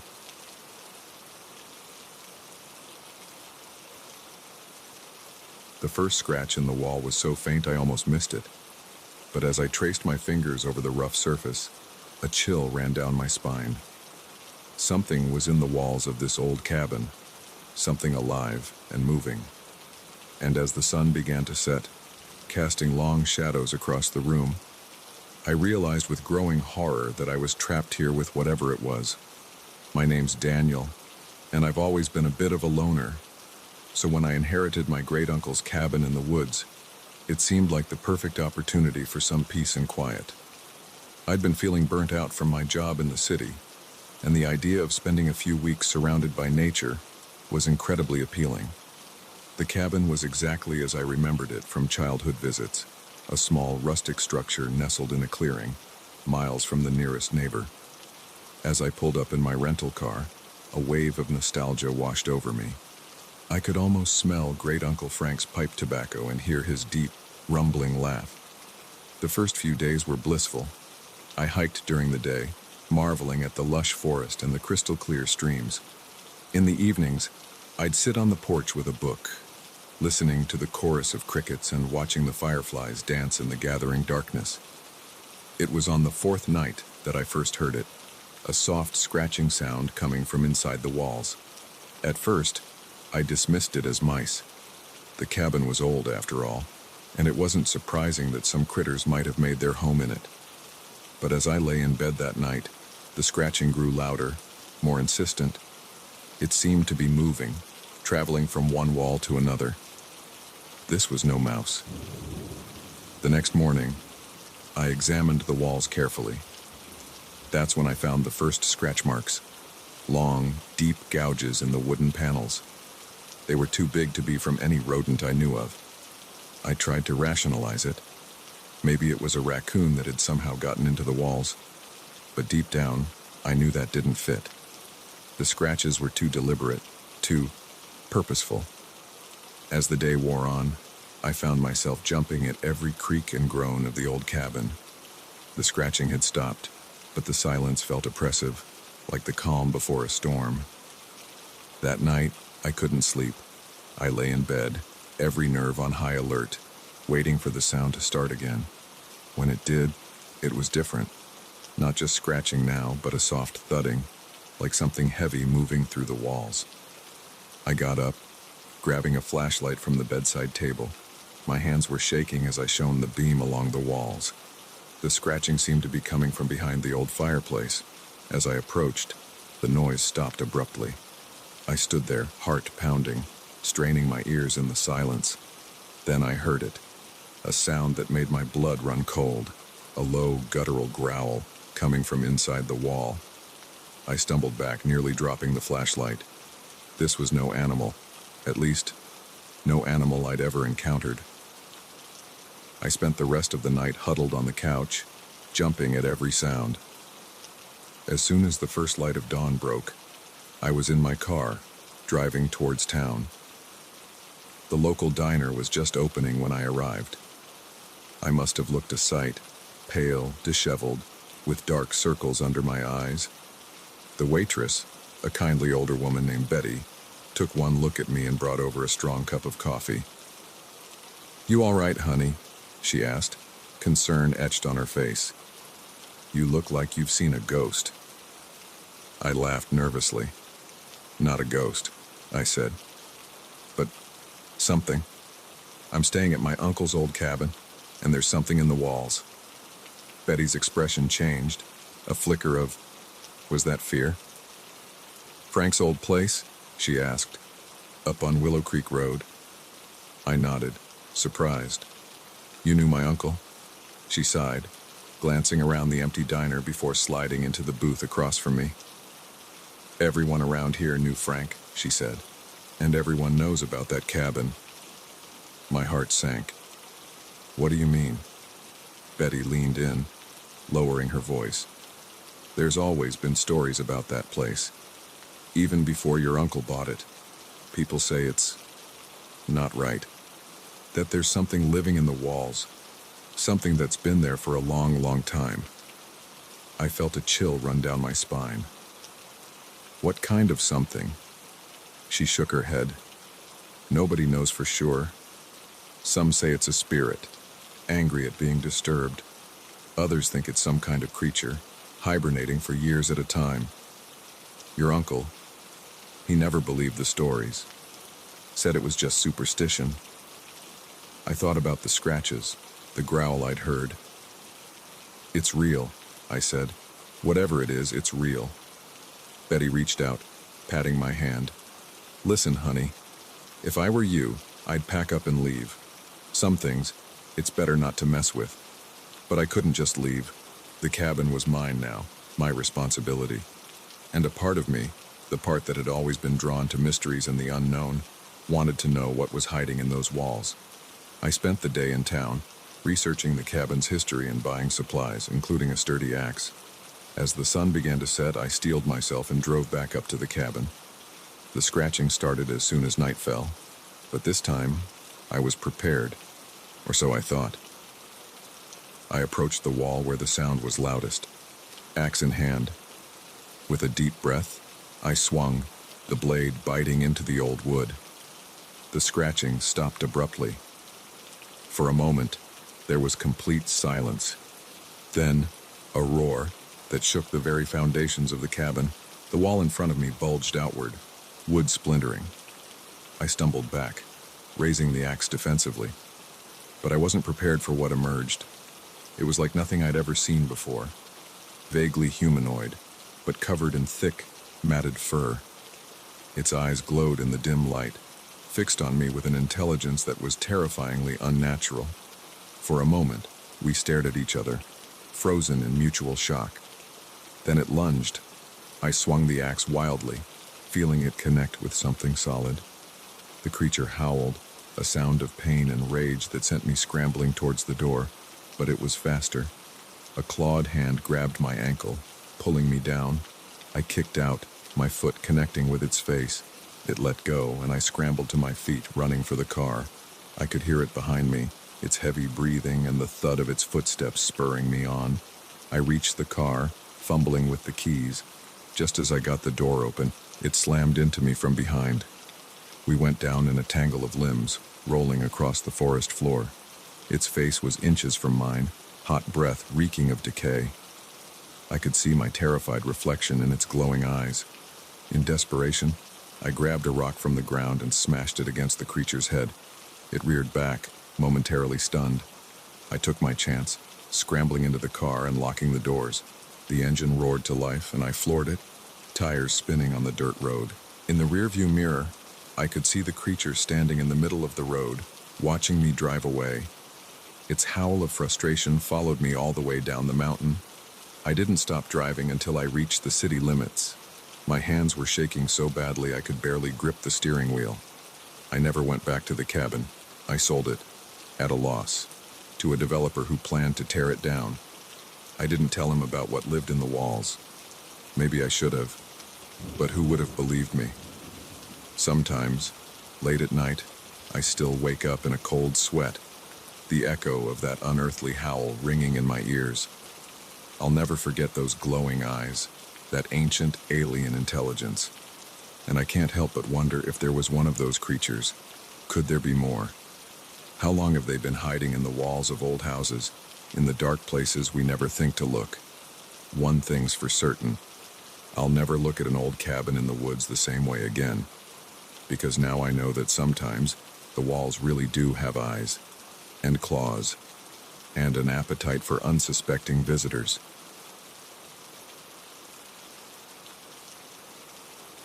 The neon sign flickered ominously as I pulled into the parking lot of the Starlight Motel. Little did I know that checking in for the night would be the beginning of a nightmare that would haunt me for years to come. Sometimes, the most terrifying monsters aren't supernatural beings, but the seemingly ordinary people we encounter in our daily lives. My name's Sarah, and I've always been a bit of a restless soul. I was on a cross-country road trip, trying to find myself or whatever it is that people say they're doing when they don't know what to do with their lives. It was late, I was exhausted, and the Starlight Motel was the first place I'd seen in miles that looked like it might have a vacant room. The parking lot was nearly empty, just a couple of beat-up trucks and my own dusty sedan.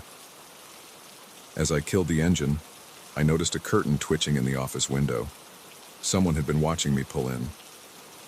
The office bell jangled as I pushed open the door. Behind the counter stood a man who looked like he'd been carved from granite, all hard angles and cold eyes. His name tag read, Earl. "Need a room," I said, trying to sound more confident than I felt.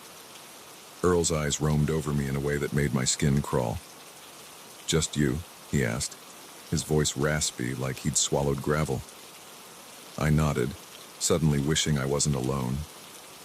Got a single on the end. $30, cash only. As I counted out the bills, I could feel Earl's eyes on me. When I looked up, he was smiling. It wasn't a pleasant smile. "Enjoy your stay," he said, handing me a key attached to a plastic fob shaped like a star. My room was at the far end of the motel, away from the office and the other occupied rooms. As I unlocked the door, I couldn't shake the feeling that I was being watched. The room was about what you'd expect for $30 a night: a sagging double bed, a TV that looked older than me, and a bathroom that had seen better days. But it was a place to sleep, and that's all I needed. I was just about to collapse onto the bed when I noticed something odd. There was a small hole in the wall, about eye level, partially hidden behind a tacky landscape painting. I peered closer. It looked like it went right through to the next room. A chill ran down my spine. I quickly covered the hole with the painting, trying to convince myself it was just damage from a previous guest. Sleep didn't come easily that night. Every creak and groan of the old building had me on edge, and I couldn't shake the feeling that there were eyes on me, even though I'd covered the hole. I must have dozed off eventually because I woke with a start in the early hours of the morning. Something had woken me, but I wasn't sure what. Then I heard it, a soft scratching sound coming from the wall. My heart began to race. I lay there, hardly daring to breathe, straining my ears in the darkness. The scratching continued, sometimes stopping for a few seconds before starting again. Suddenly, a shaft of light appeared on the wall. The painting was moving. I watched, paralyzed with fear, as the painting slowly shifted to one side. The hole in the wall was exposed, and pressed against it was an eye. I must have made a sound, a gasp or a whimper, because the eye suddenly widened, then disappeared. I heard hurried footsteps moving away. That got me moving. I leapt out of bed, throwing on my clothes and shoving my belongings into my bag. I had to get out of there. As I burst out of my room, I nearly collided with someone. It was Earl, standing right outside my door. "Everything all right, miss?" he asked, his voice far too calm for someone who'd just been caught peeping. "I'm leaving," I said, trying to keep my voice steady. "Now." Earl's face hardened. "Now. Don't be hasty. It's the middle of the night. Not safe for a young woman to be driving alone." He took a step towards me, and I noticed for the first time how big he was, how he seemed to block out the light from the parking lot. "Stay away from me," I warned, fumbling in my bag for my car keys. That's when I saw the glint of metal in his hand. A knife. "Can't let you leave, miss," Earl said, his voice almost regretful. "You've seen too much." I didn't think, I just reacted. I swung my bag at his face with all my strength. He staggered back, momentarily stunned, and I ran. I could hear him behind me, his heavy footsteps pounding on the concrete. I reached my car, my hand shaking so badly I could barely get the key in the lock. Just as I wrenched the door open, a hand grabbed my shoulder, spinning me around. Earl loomed over me, his face twisted with rage. "You shouldn't have done that," he growled. I saw the knife coming towards me, and I did the only thing I could think of. I brought my knee up hard, right between his legs. Earl doubled over with a grunt of pain, the knife clattering to the ground. I shoved him as hard as I could, sending him sprawling, and dove into my car. The engine roared to life, and I floored it, tires squealing as I peeled out of the parking lot. In my rearview mirror, I could see Earl staggering to his feet, growing smaller as I sped away. I drove for hours, my heart pounding, jumping at every set of headlights I saw. It wasn't until the sun started to rise that I finally felt safe enough to pull over at a busy truck stop. My hands were shaking as I picked up my phone to call the police. I told them everything, about the hole in the wall, Earl's behavior, the knife. They took my statement and assured me they'd investigate. As it turned out, I wasn't the first person to have a terrifying experience at the Starlight Motel. The police investigation uncovered a history of missing persons cases linked to the motel going back years. They found evidence that Earl had been spying on guests through holes in the walls, choosing his victims carefully. Those he thought wouldn't be missed: solo travelers, runaways, people down on their luck. In the end, they arrested Earl and his wife, who had been his accomplice. The full extent of their crimes was never made public, but the rumors were horrifying.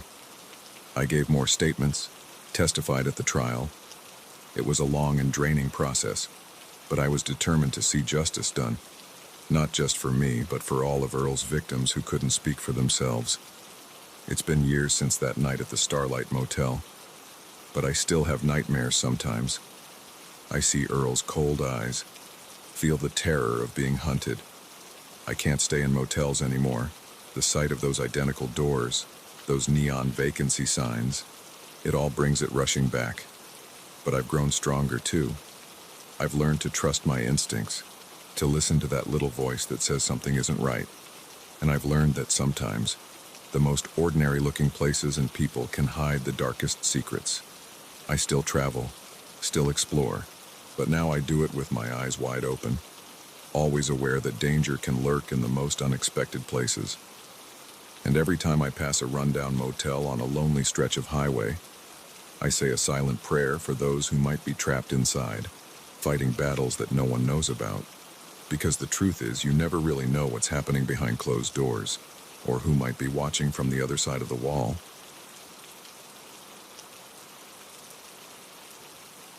The moment I saw the ornate mask, something deep within me screamed danger. But surrounded by the laughter and music of the Halloween party, I pushed the feeling aside. If only I'd listened to that instinct.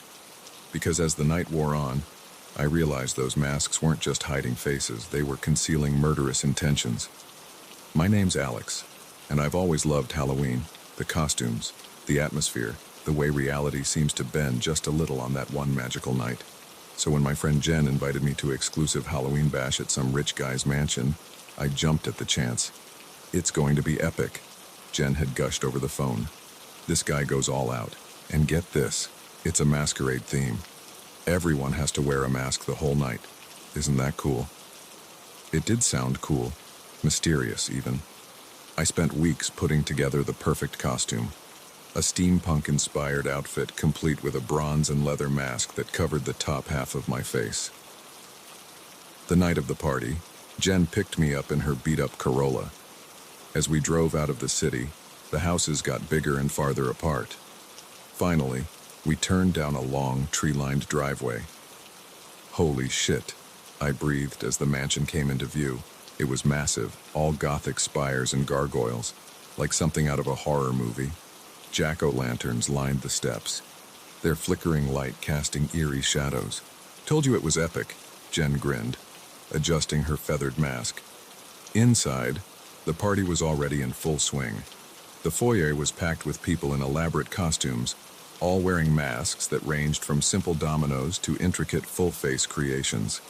Music pulsed from hidden speakers, and waiters in skeleton makeup circulated with trays of drinks and hors d'oeuvres. Wow, I said, taking it all in. Who did you say was throwing this party again? Jen shrugged. Friend of a friend. Come on, let's get a drink. We made our way to the bar, squeezing past a group of people in animal masks. As the bartender mixed our drinks, I felt a prickle on the back of my neck. I turned to see a tall figure in a red cloak and a white, beaked mask, like something a plague doctor would wear, staring at me. At least I thought they were staring. It was hard to tell with the mask. Creepy costume, I muttered to Jen. She followed my gaze. Oh yeah, I've seen a few of those around. I think they're part of the staff or something. Really adds to the atmosphere, right? I nodded, but couldn't shake the uneasy feeling. As the night went on, I started to notice more of the red-cloaked figures. They never spoke, never danced. They just watched. Every time I spotted one, that feeling of unease grew stronger. I was just about to suggest to Jen that we leave when the music suddenly cut out. The crowd fell silent as a man in an ornate golden mask stepped onto a small stage at one end of the room. Welcome, honored guests, he said, his voice smooth and cultured. I hope you're enjoying the festivities, but now it's time for the main event. A murmur ran through the crowd. This hadn't been mentioned on the invitation. As you may have noticed, the man continued. Some of our guests are wearing rather special masks. He gestured to one of the red-cloaked figures. These individuals have been chosen for a very important role in tonight's entertainment. The man clapped his hands, and suddenly the red-cloaked figures were moving. They converged on the crowd, grabbing people seemingly at random. I watched in horror as they dragged struggling partygoers towards the exits. What the hell? Jen gasped beside me. Before I could respond, I felt a hand clamp down on my arm. I turned to see one of the red-cloaked figures looming over me. No! I yelled, trying to pull away. But their grip was like iron. All around, chaos had erupted. People were screaming, running, trying to fight off the masked assailants. But there were too many of them, and they moved with a cold efficiency that spoke of planning and practice. I lost sight of Jen in the mayhem. The figure in the red cloak was dragging me towards a door I hadn't noticed before, half hidden behind a tapestry. I fought every step of the way, but it was useless. As we neared the door, I heard the man in the golden mask speak again, his voice cutting through the panic. "Don't be afraid," he said, sounding almost amused. "Think of it as a game. A very high-stakes game of hide-and-seek. If you can evade our hunters until dawn, you win your freedom. If not, well, let's just say the consequences will be rather permanent." My blood ran cold as the implications of his words sank in. This wasn't a party. It was a hunt, and we were the prey. The red-cloaked figure shoved me through the door. I stumbled, nearly falling down a narrow flight of stairs. When I looked back, the door had already slammed shut. I was in some kind of cellar, dimly lit by flickering torches. Other partygoers were there too, all looking as terrified as I felt. Some were crying, others were pounding on the door we'd come through. "We have to get out of here," someone said, their voice shaking. "But how?" another responded. "They'll be guarding the exits." As if in answer, a section of the far wall ground open, revealing a dark passageway. "Your hunt begins now," the golden-masked man's voice echoed from hidden speakers.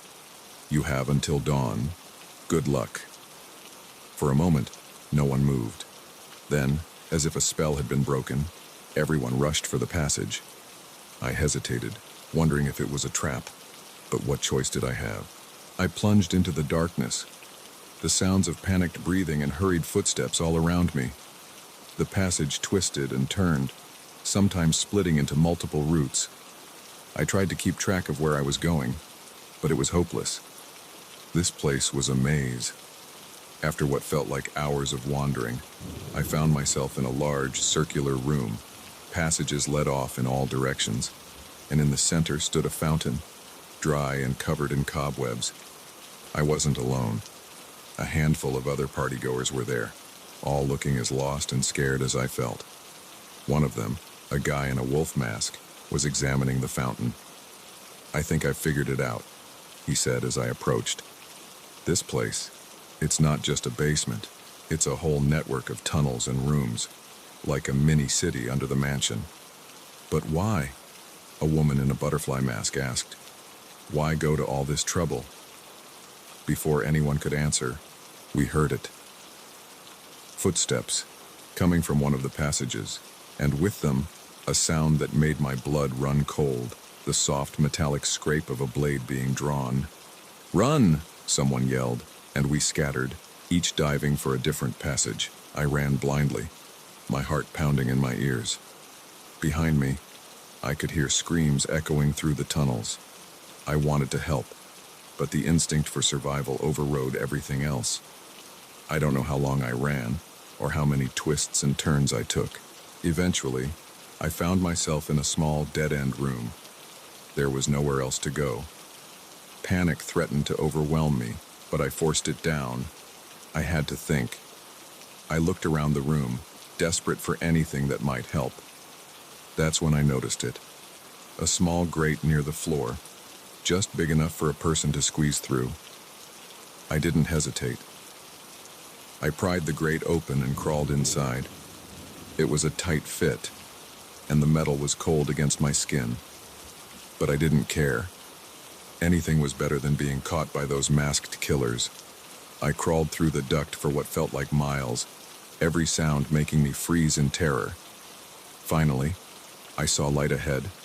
I emerged into what looked like a garage, filled with expensive cars. And there, like a beacon of hope, was a door marked "Exit." I ran for it, half expecting it to be locked.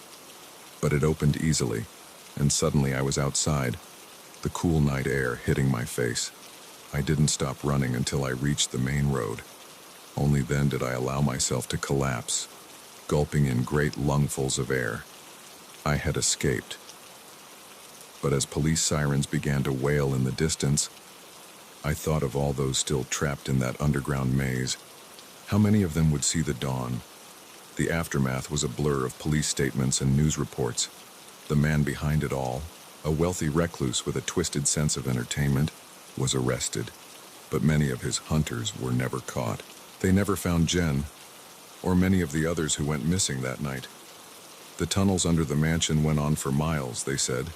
Some bodies might never be recovered. I still have nightmares about that night, about masks hiding inhuman eyes, about running through endless dark tunnels. But mostly, I dream about the ones I left behind, and I wonder, if I'd been braver, could I have saved them? Halloween isn't fun for me anymore, because now I know that sometimes the monsters aren't just people in costumes. Sometimes they're all too real, and sometimes they win.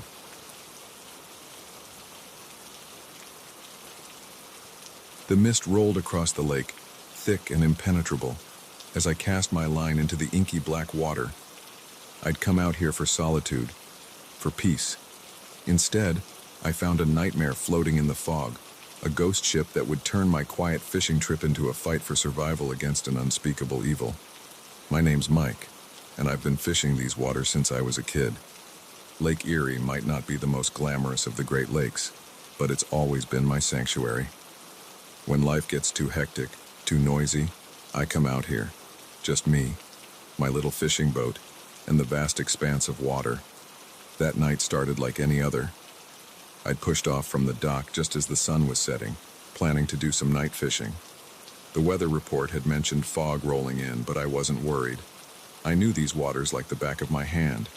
As darkness fell, the fog grew thicker than I'd ever seen it. I could barely see the bow of my own boat. But I wasn't concerned.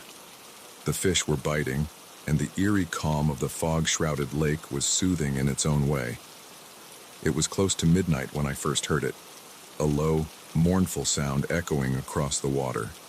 At first, I thought it was just the wind playing tricks, but then I heard it again, louder this time, a ship's horn, but unlike any I'd heard before, it sounded old, rusted, like something that hadn't been used in a very long time. I peered into the fog, straining my eyes. That's when I saw it, a massive shape looming out of the mist.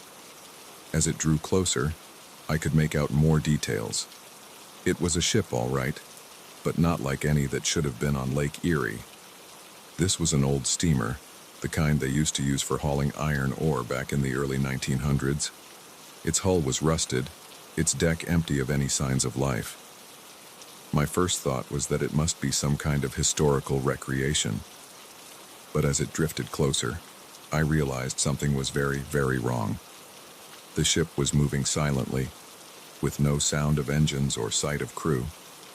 And there was something off about it, like I was looking at it through a heat haze, even in the cool night air.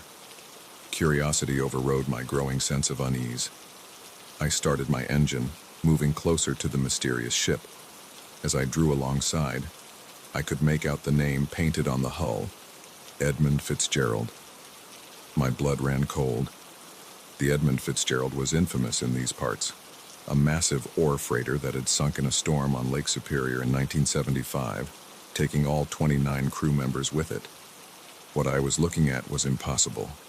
I was about to turn my boat around and get the hell out of there when I heard it, a voice, calling out from the deck of the ghost ship. "Help us!" it cried, weak and desperate. "Please, help us!" Every instinct I had was screaming at me to flee, but I couldn't just leave if there was someone in trouble. Swallowing my fear, I maneuvered my small boat alongside the towering hull of the freighter. There was a rusted ladder hanging down the side.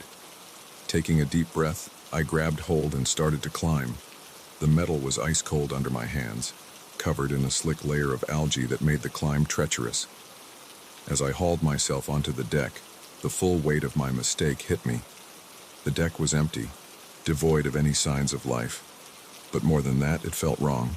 The air was thick, heavy with a scent I couldn't quite place, like rust and seaweed and something else, something rotten. "Hello?"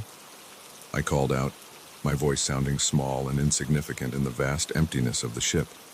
"Is anyone here? I heard a call for help." Silence was my only answer. I took a step forward, and nearly fell as the deck seemed to shift under my feet. It wasn't the gentle roll of waves, it was as if the very structure of the ship was unstable, changing. That's when I saw them. Shadowy figures, moving at the edges of my vision. Every time I turned to look directly at one, it would vanish. But I could feel them watching me, their unseen eyes boring into my back. I knew I needed to get off this ship, and fast. But as I turned back to where I'd climbed aboard, my heart sank. The ladder was gone. The edge of the deck now hung over empty air, fog swirling below where my boat should have been. Panic started to set in.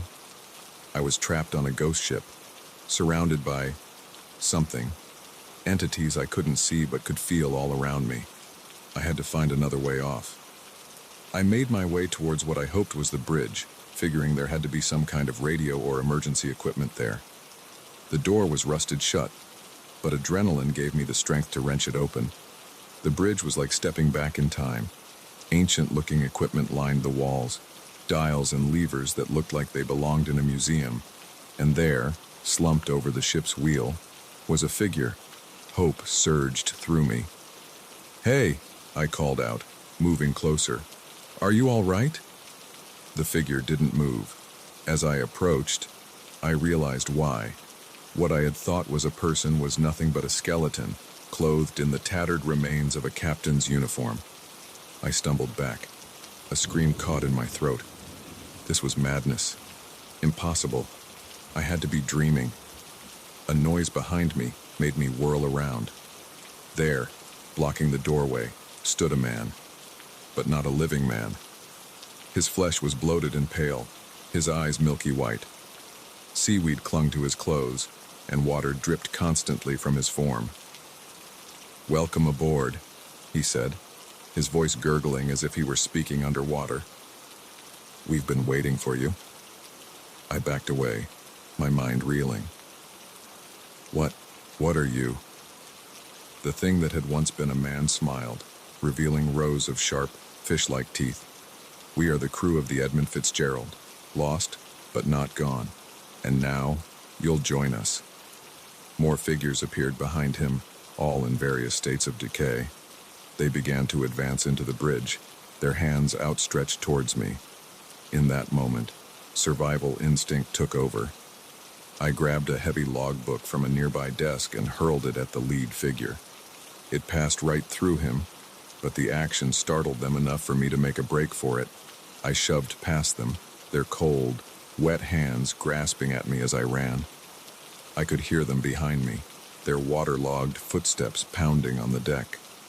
I ran without direction, taking random turns through the labyrinthine interior of the ship. Every door I passed through seemed to lead somewhere different than it should have, as if the internal geography of the vessel was constantly shifting. Finally, I burst out onto the deck again. But it wasn't the same deck I'd first climbed onto. This one was tilted at a sickening angle, water sloshing over one side. With a jolt of horror, I realized the ship was sinking. The ghostly crew was still behind me, getting closer. In desperation, I ran for the railing and, without allowing myself time to think, I jumped. The shock of the cold water drove the air from my lungs. For a moment, I was sure I was going to drown. But then my survival training kicked in. I fought my way to the surface, gasping for air. The ghost ship was gone. There was nothing but fog all around me.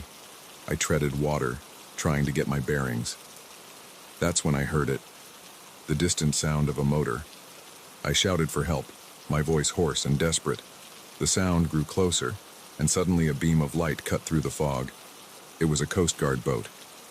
As they pulled me from the water, I babbled about the ghost ship, the undead crew. The Coast Guard officers exchanged worried glances, clearly thinking I was delirious. It wasn't until later, after I'd been checked out at a hospital and declared physically fine, that I learned the truth. There had been a rash of disappearances on the lake over the past few months, all on foggy nights, all in the same general area where I'd had my encounter. The official report ruled it mass hallucination, possibly caused by some kind of toxic algae bloom. But I know what I saw, what I experienced. I don't go out on Lake Erie anymore. Can't bring myself to set foot on a boat. But sometimes, on foggy nights, I find myself drawn to the shore, and as I stand there watching the mist roll in, I swear I can hear it. The low, mournful sound of the Edmund Fitzgerald's horn, calling out across the water, calling for new souls to join its damned crew. And I wonder, how many more will answer that call before the ghost ship is finally laid to rest?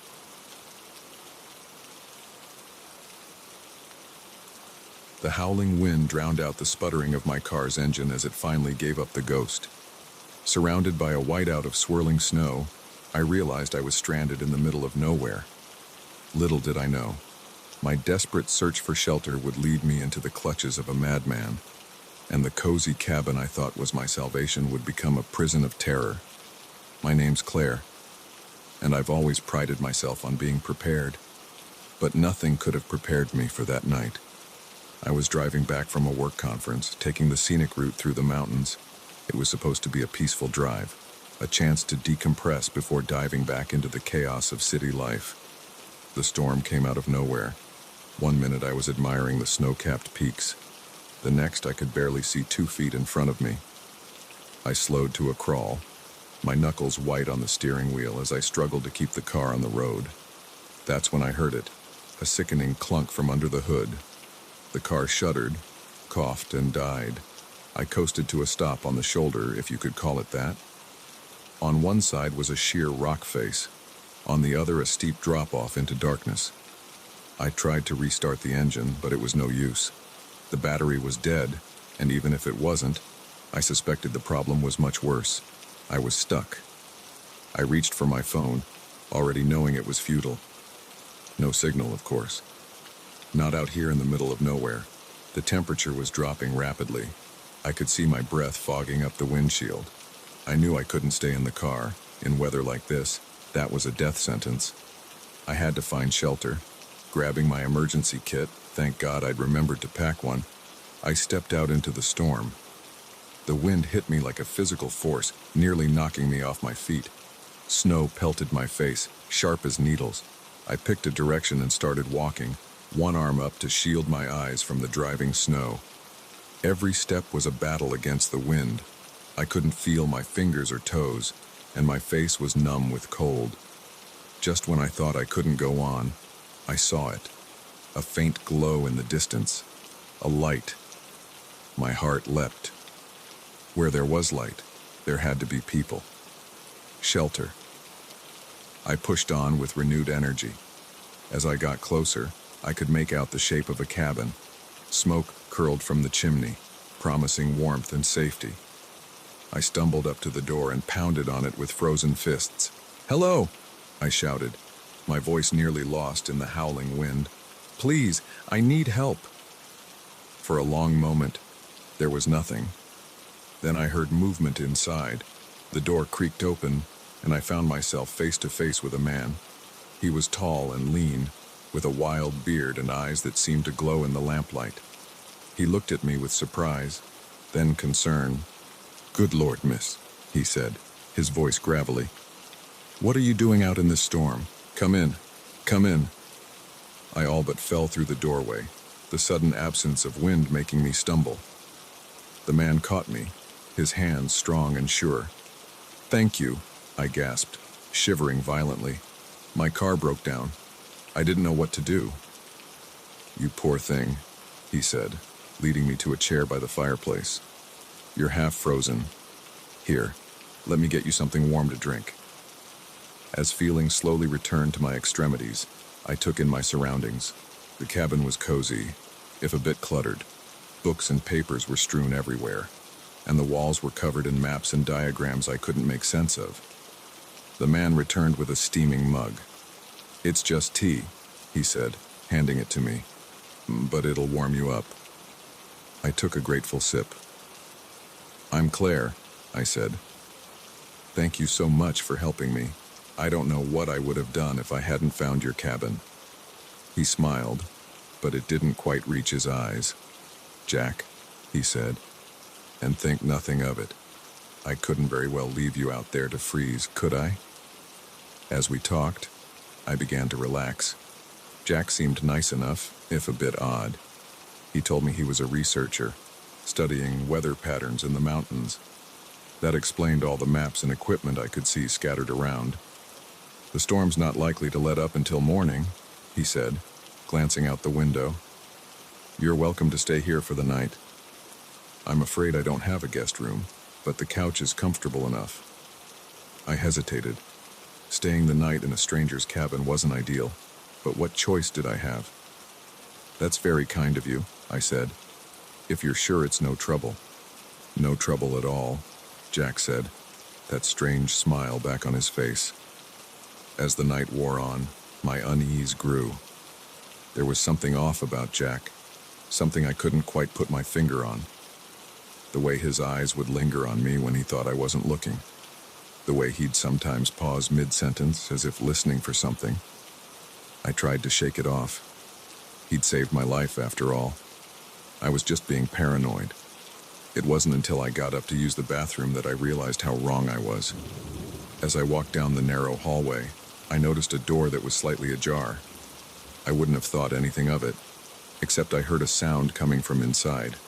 A muffled thump, like someone moving around. My curiosity got the better of me. I pushed the door open a little wider and peered inside. What I saw made my blood run cold. The room was some kind of workshop, filled with strange equipment and jars of unidentifiable substances. But that wasn't what caught my attention. There, strapped to a table in the center of the room, was a person. They were gagged and bound, their eyes wide with terror as they struggled against their restraints. I must have made a sound, because suddenly Jack was there, his hand clamping down on my shoulder. Now, he said, his voice eerily calm. "You shouldn't go poking around in other people's business, Claire." I tried to run, but his grip was like iron. He dragged me into the room, ignoring my struggles. "I really wish you hadn't seen this," he said, forcing me into a chair. Things could have been so much simpler. As he tied me up, he kept talking, his voice taking on a manic edge. "You don't understand. None of you understand. The storms, they're not natural. There's something out there, something in the mountains. I'm trying to stop it, don't you see?" I didn't see. All I saw was a madman, a monster wearing the face of my rescuer. "Please," I begged, tears streaming down my face. "Let us go. We won't tell anyone, I swear." Jack just shook his head. "I'm afraid I can't do that. You're part of it now. Part of the experiment." The next few hours were a blur of terror. Jack moved between us, injecting us with something that made the room spin and our minds fog. He muttered constantly, scribbling notes and adjusting equipment. Through the haze, I tried to think of a way out. The ropes were tight, but maybe if I could work them loose. I don't know how long it took, but finally, I felt the ropes give. Jack was focused on his other victim, his back to me. It was now or never. I lunged from the chair, grabbing the nearest object, a heavy glass jar, and brought it down on Jack's head with all my strength. He went down hard, crumpling to the floor. I didn't wait to see if he was out cold. I untied the other person, a hiker I learned later, who'd gone missing weeks ago, and we ran. The storm had passed, the world outside blanketed in pristine white snow. We stumbled through drifts, the cold biting at our skin, but fear kept us moving.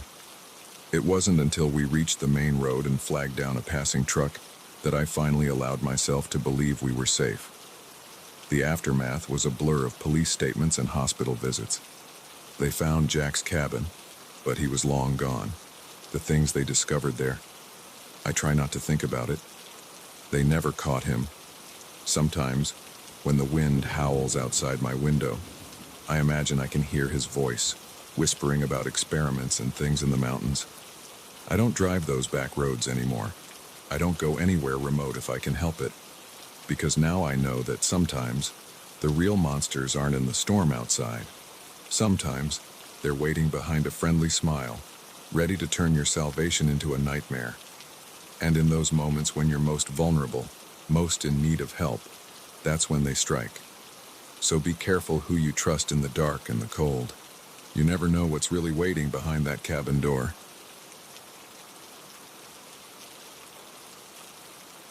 The crack of a twig snapping underfoot echoed through the forest, freezing us in our tracks.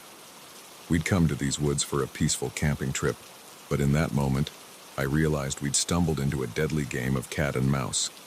The hunters had become the hunted, and our fight for survival was about to begin. My name's Sarah, and I've always loved the great outdoors. So when my boyfriend Tom suggested a weekend camping trip deep in the Ozark National Forest, I jumped at the chance. We'd been planning this getaway for months, poring over maps and plotting the perfect route to take us far from the usual tourist trails. We set out early on a crisp Friday morning, our backpacks loaded with supplies and our hearts full of excitement. The first day was everything we'd hoped for: challenging hikes through pristine wilderness, breathtaking views, and the kind of solitude you can only find miles away from civilization. As the sun began to set, we found the perfect spot to make camp. A small clearing near a babbling brook, sheltered by towering pines. We set up our tent, built a fire, and sat down to enjoy a simple dinner of trail mix and dehydrated camping meals. "This is perfect," Tom said, his face glowing in the firelight. "Just us and nature, no cell phones, no internet, no distractions." I nodded, taking in the peacefulness of our surroundings.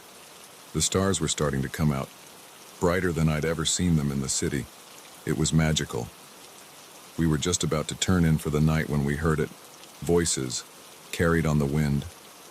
At first, I thought it might be other campers, but something about the tone made the hair on the back of my neck stand up.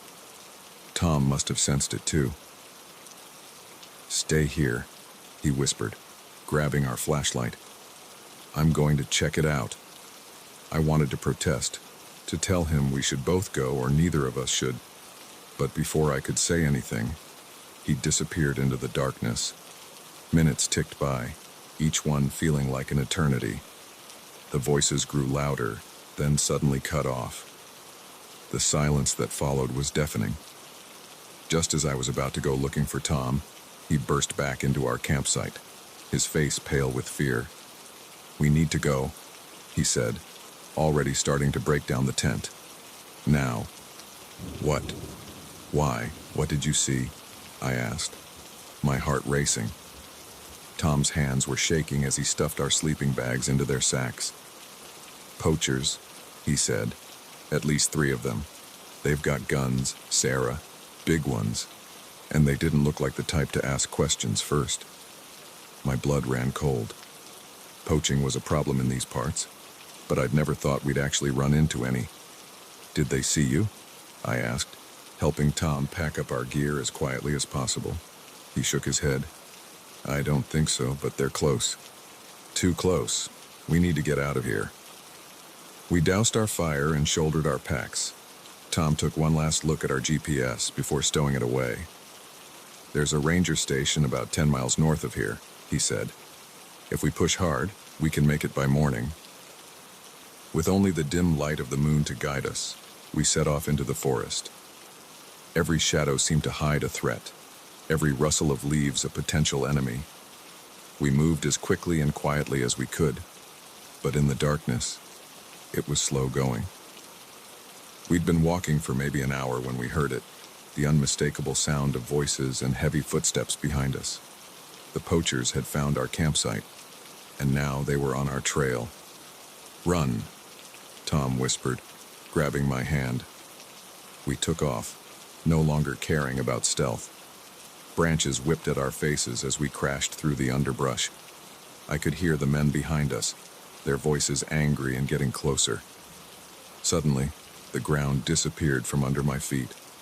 Tom and I tumbled down a steep embankment, landing hard at the bottom. Pain shot through my ankle as I tried to stand.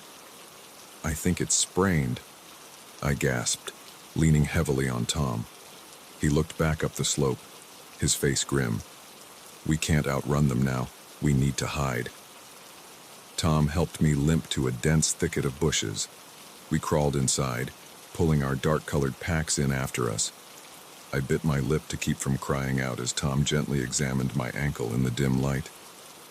"It's swollen," he whispered, "but I don't think it's broken. We'll need to wrap it once we're safe." The voices were getting closer. I held my breath as flashlight beams swept the area where we'd fallen. "They've got to be around here somewhere," one of the men growled. "Find 'em. We can't let 'em report us." My heart was pounding so hard I was sure they'd hear it. Tom's arm tightened around me, and I buried my face in his chest, afraid even my breath might give us away. The poachers searched for what felt like hours, their lights probing every shadow, their voices growing more frustrated by the minute. Finally, they moved on, the sound of their footsteps fading into the distance. We waited until we couldn't hear them at all before daring to move. Tom helped me out of the thicket, his face etched with worry in the pre-dawn light. "We need to keep moving," he said. "They'll be back once the sun's up."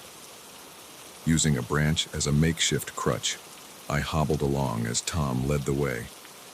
We stuck to the densest parts of the forest, using every bit of cover we could find. Every snapping twig, every bird call made us freeze, certain we were about to be discovered. As the sun rose, painting the forest in shades of gold and green, we heard the poachers again. They were spread out now, sweeping the area in a systematic search. We were running out of places to hide. "There," Tom whispered, pointing to a rocky outcropping ahead. "If we can make it up there, we might be able to see the ranger station." It was a difficult climb, made worse by my injured ankle. Tom practically carried me the last few yards. But when we reached the top, the view took my breath away. Miles of unbroken forest stretched out before us, and there, in the distance, was a plume of smoke rising above the trees. "That has to be it," I said, hope surging through me for the first time since this nightmare began. But our elation was short-lived. A shout from below told us we'd been spotted. The poachers were coming, and we were trapped. "We'll have to climb down the other side," Tom said, his voice tight with tension. "It's steep, but it's our only chance." The descent was terrifying. Loose rocks slid under our feet, and more than once I thought we were going to fall. But somehow, we made it to the bottom. We could hear the poachers cursing as they tried to follow us down. It bought us precious time, but we knew it wouldn't be long before they caught up. The ranger station seemed to get no closer no matter how fast we moved. My ankle was on fire, each step sending jolts of pain up my leg. But the sound of pursuit kept me going.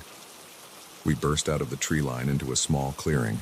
The ranger station stood before us, a simple wooden structure that looked like salvation.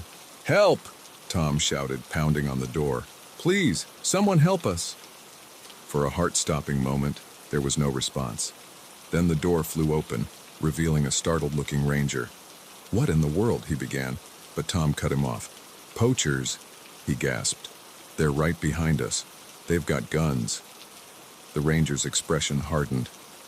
He ushered us inside and locked the door, then grabbed a rifle from a rack on the wall. "Stay here," he said, moving to the window.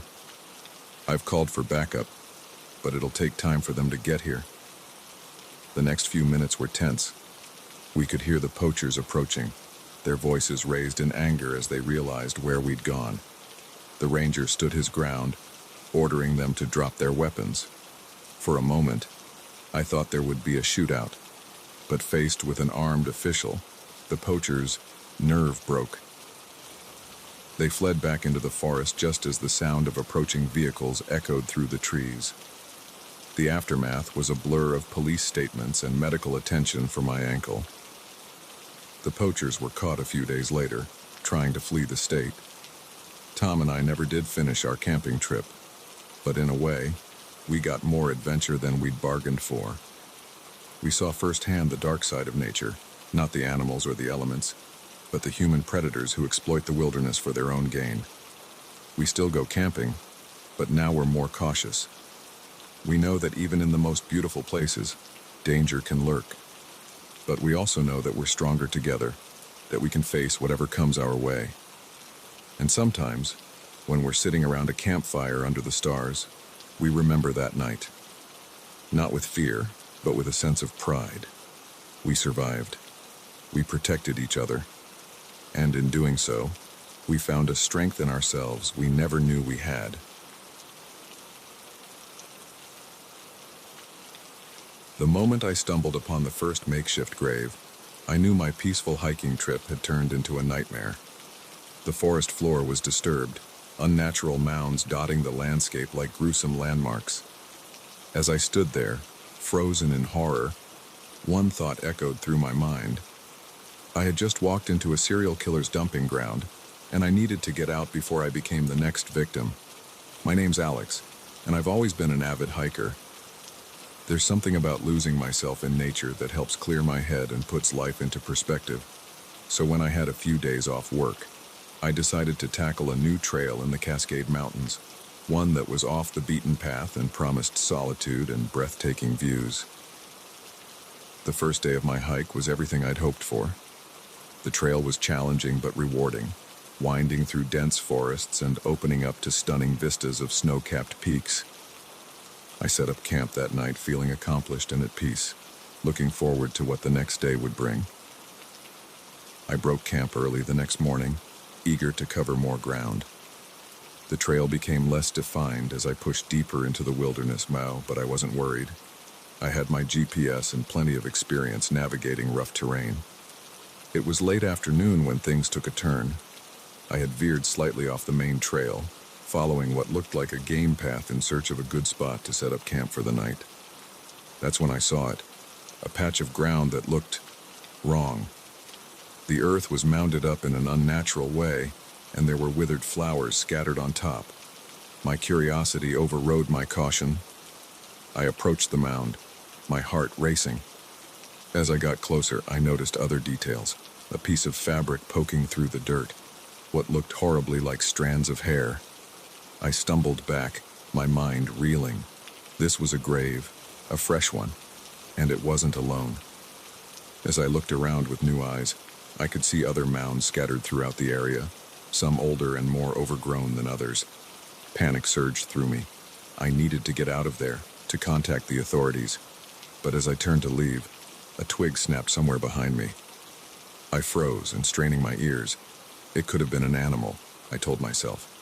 But deep down, I knew it wasn't. Moving as quietly as I could, I crept towards a large boulder, hoping to use it as cover. I had just ducked behind it when I heard footsteps, heavy, deliberate footsteps coming closer. "I know you're out there," a voice called out. It was a man's voice, deceptively calm and almost friendly.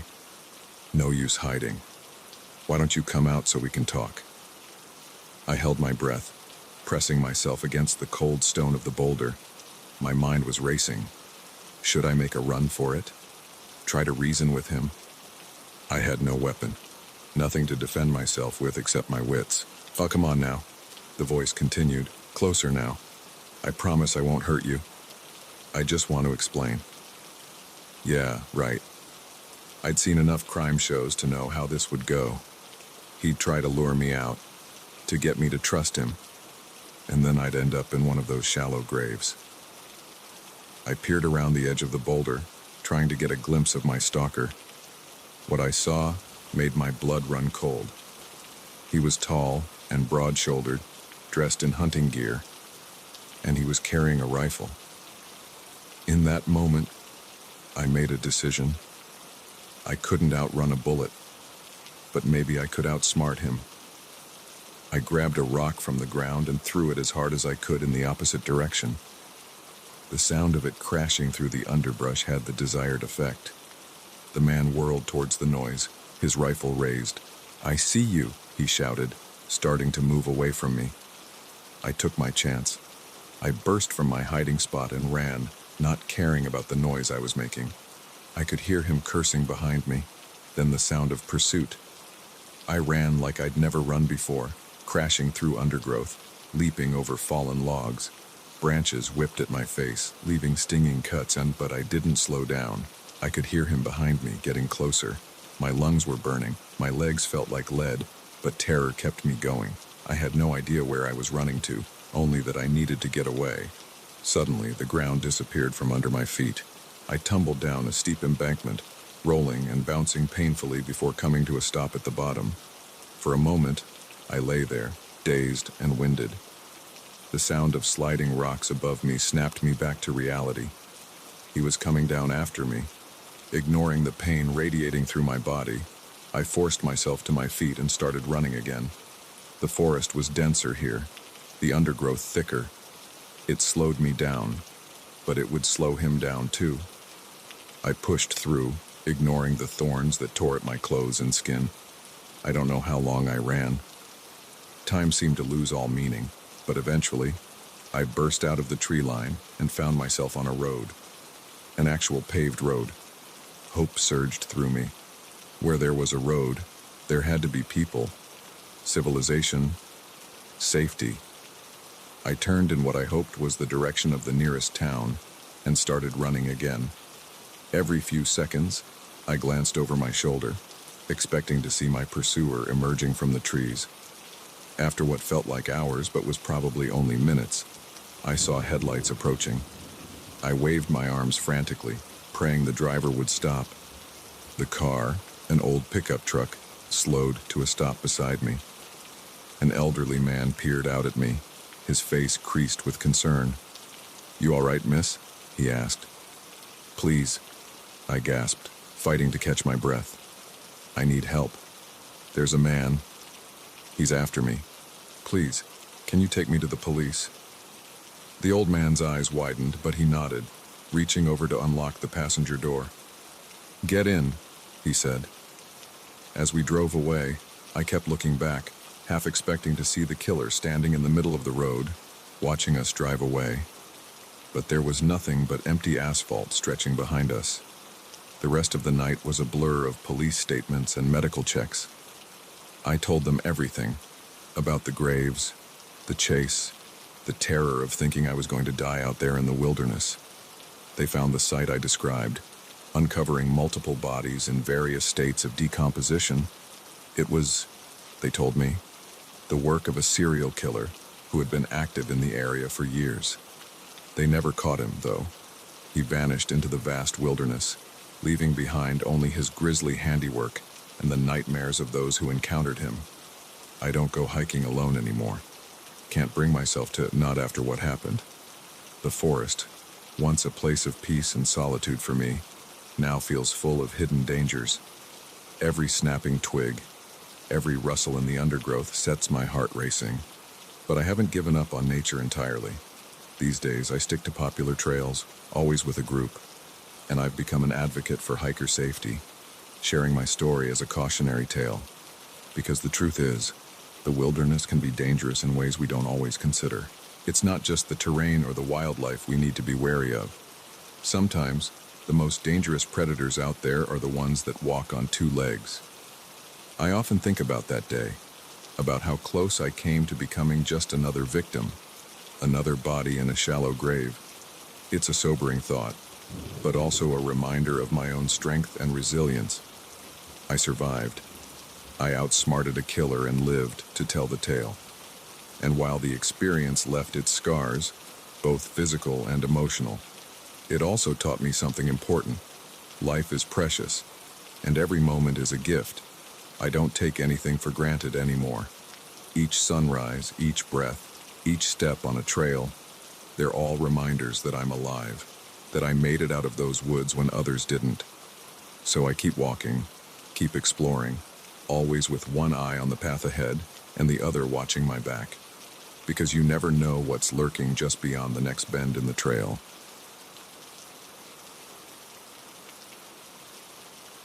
The first time I saw the girl with the haunted eyes, I knew something was terribly wrong. But I never imagined that my night shift at a remote truck stop would thrust me into the dark underbelly of human trafficking. As I stood behind the counter, watching the steady stream of truckers and late-night travelers, I had no idea that I was about to uncover a sinister operation that would change my life forever. My name's Jack, and I've been working the graveyard shift at Big Rig's truck stop for about 6 months now. It's not the most glamorous job, but it pays the bills and gives me plenty of quiet time to work on my novel. At least, that's what I thought it would do. The night everything changed started like any other. I clocked in at 11 p.m., nodding to Dave, the day shift guy, as he headed out. The first few hours were uneventful, a steady trickle of truckers coming in for coffee, snacks, and a chance to stretch their legs. It was around 2 a.m. when I first saw her. A young girl, couldn't have been more than 16 or 17, walked in with a much older man. Something about the way she moved, the way she kept her eyes down, set off alarm bells in my head. The man marched her straight to the restrooms at the back of the store.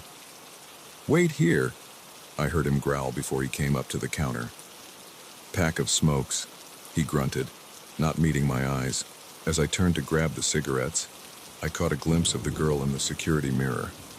She was standing exactly where the man had left her, but her eyes were darting around frantically, like a cornered animal looking for escape. I handed the man his cigarettes, trying to keep my voice casual as I asked, "Everything okay with your daughter?" His head snapped up, eyes narrowing. "Mind your own business," he snarled, snatching the pack from my hand and stalking back to the girl. I watched as he roughly grabbed her arm and dragged her out of the store. My stomach churned. Something was very, very wrong. Over the next few weeks, I saw more girls like her, always young, always with older men who treated them more like property than people. I started paying closer attention, noticing patterns. The same trucks would show up at odd hours. Men would exchange hushed words and knowing glances. I knew I had to do something, but I was scared. What if I was wrong?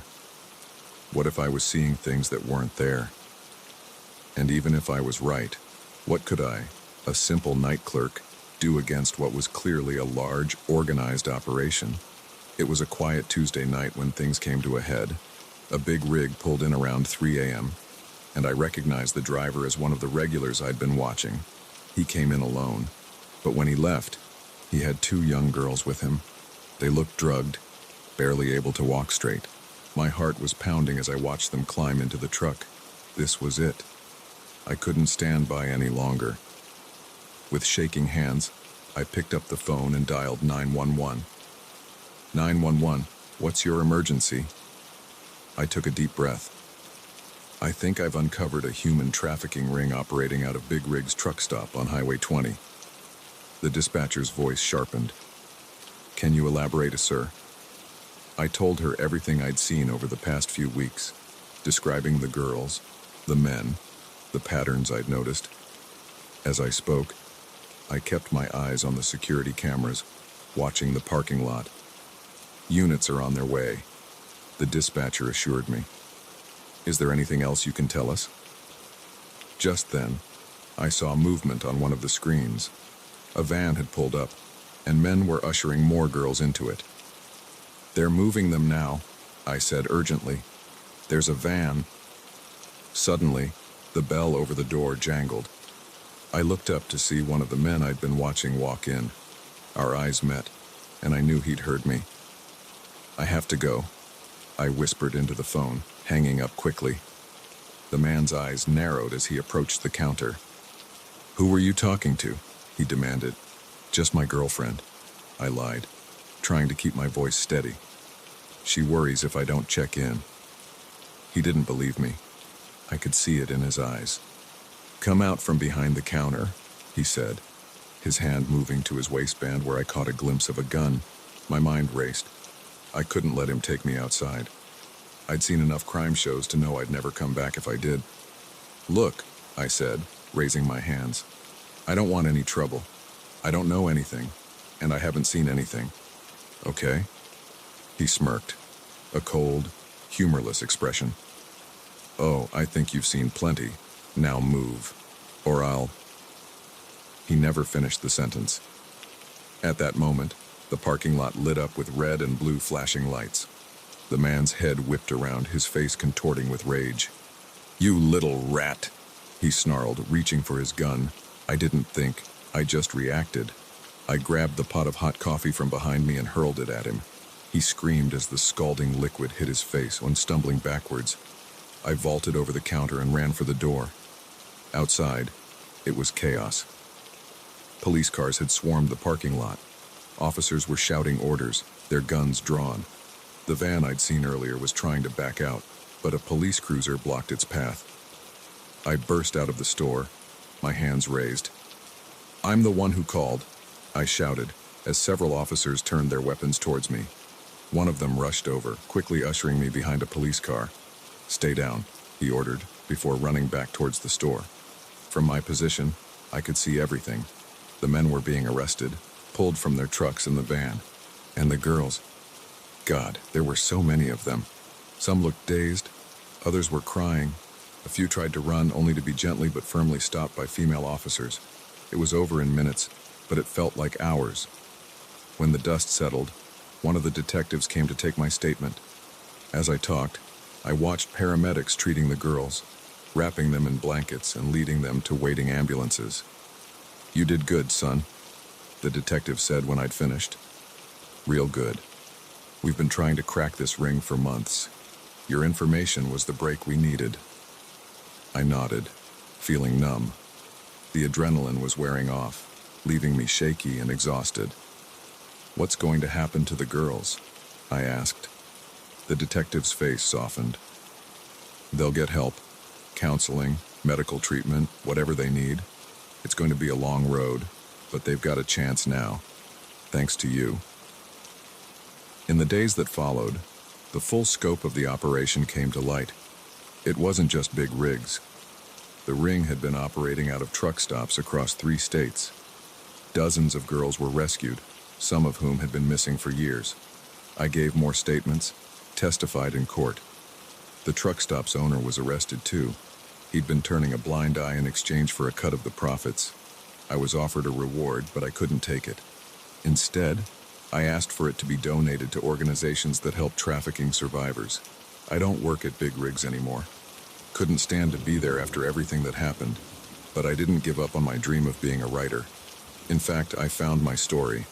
I'm writing about what happened, about the girls, about the dark world that exists right under our noses. Sometimes I think about that first girl, the one with the haunted eyes. I never found out what happened to her specifically, but I like to think she's out there somewhere, free, maybe even happy.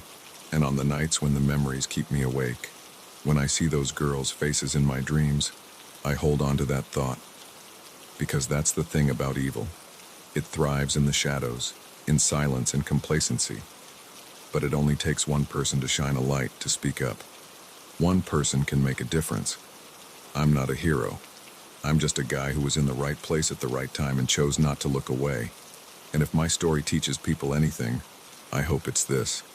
Pay attention, look out for each other, and if you see something wrong, say something. You never know whose life you might save.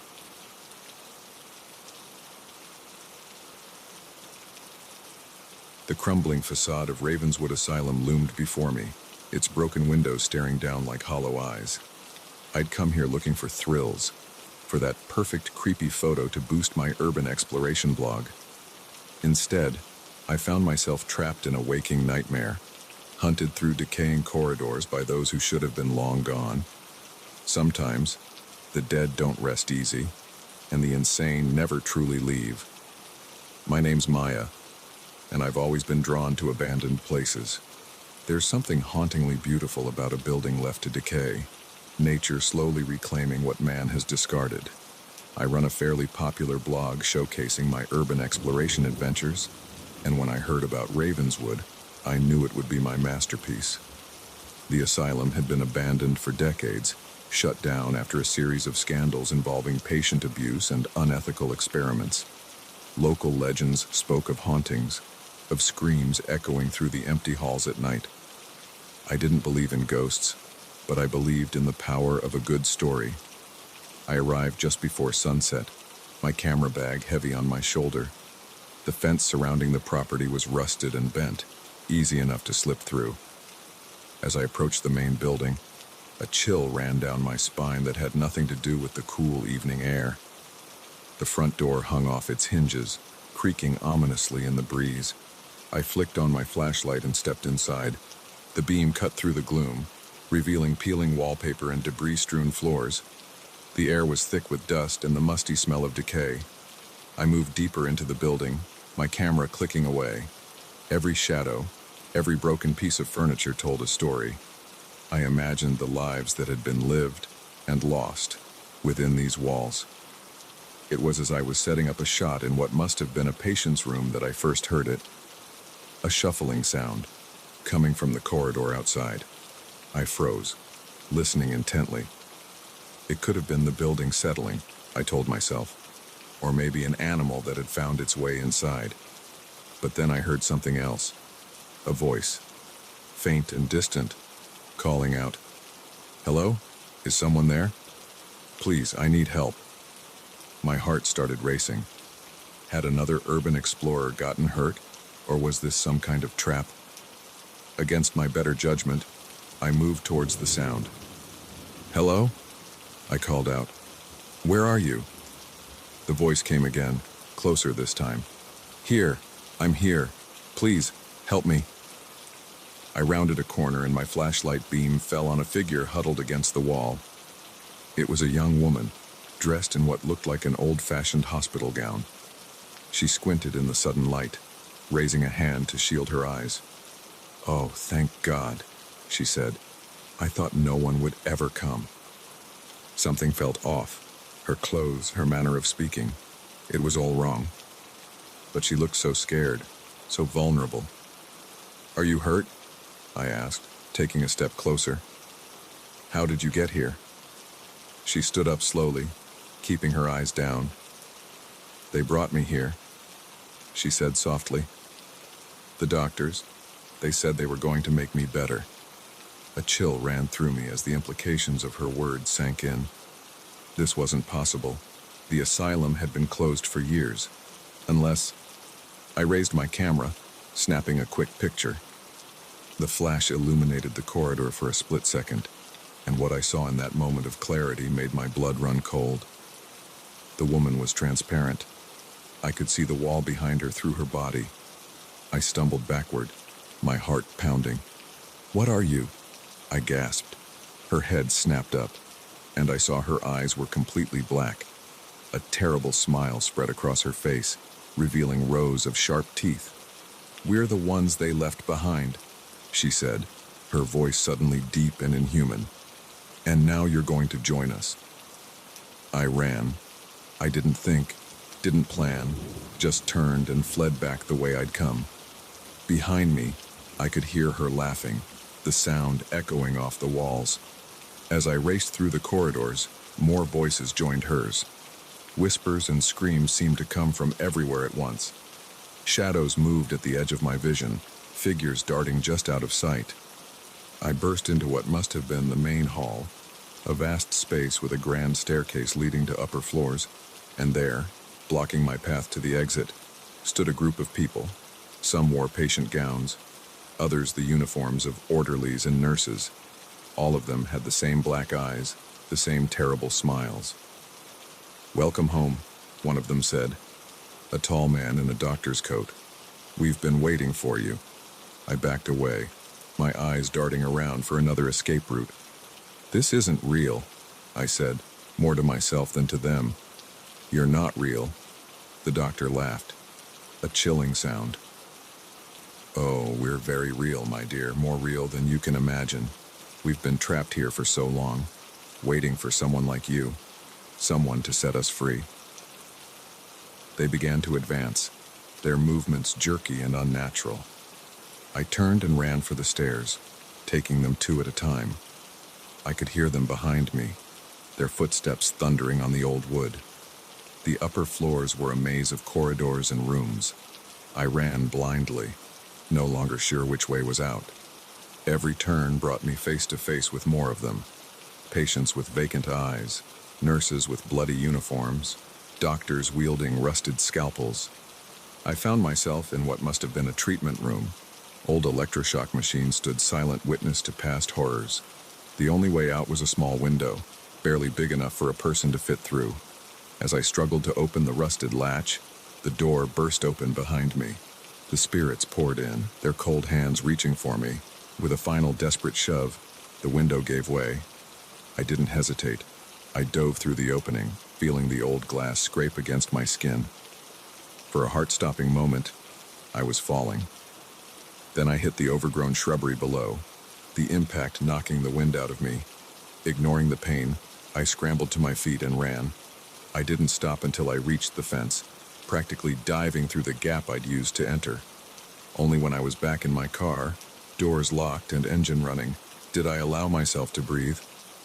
My hands were shaking so badly I could barely grip the steering wheel. As I sped away, I glanced in the rearview mirror.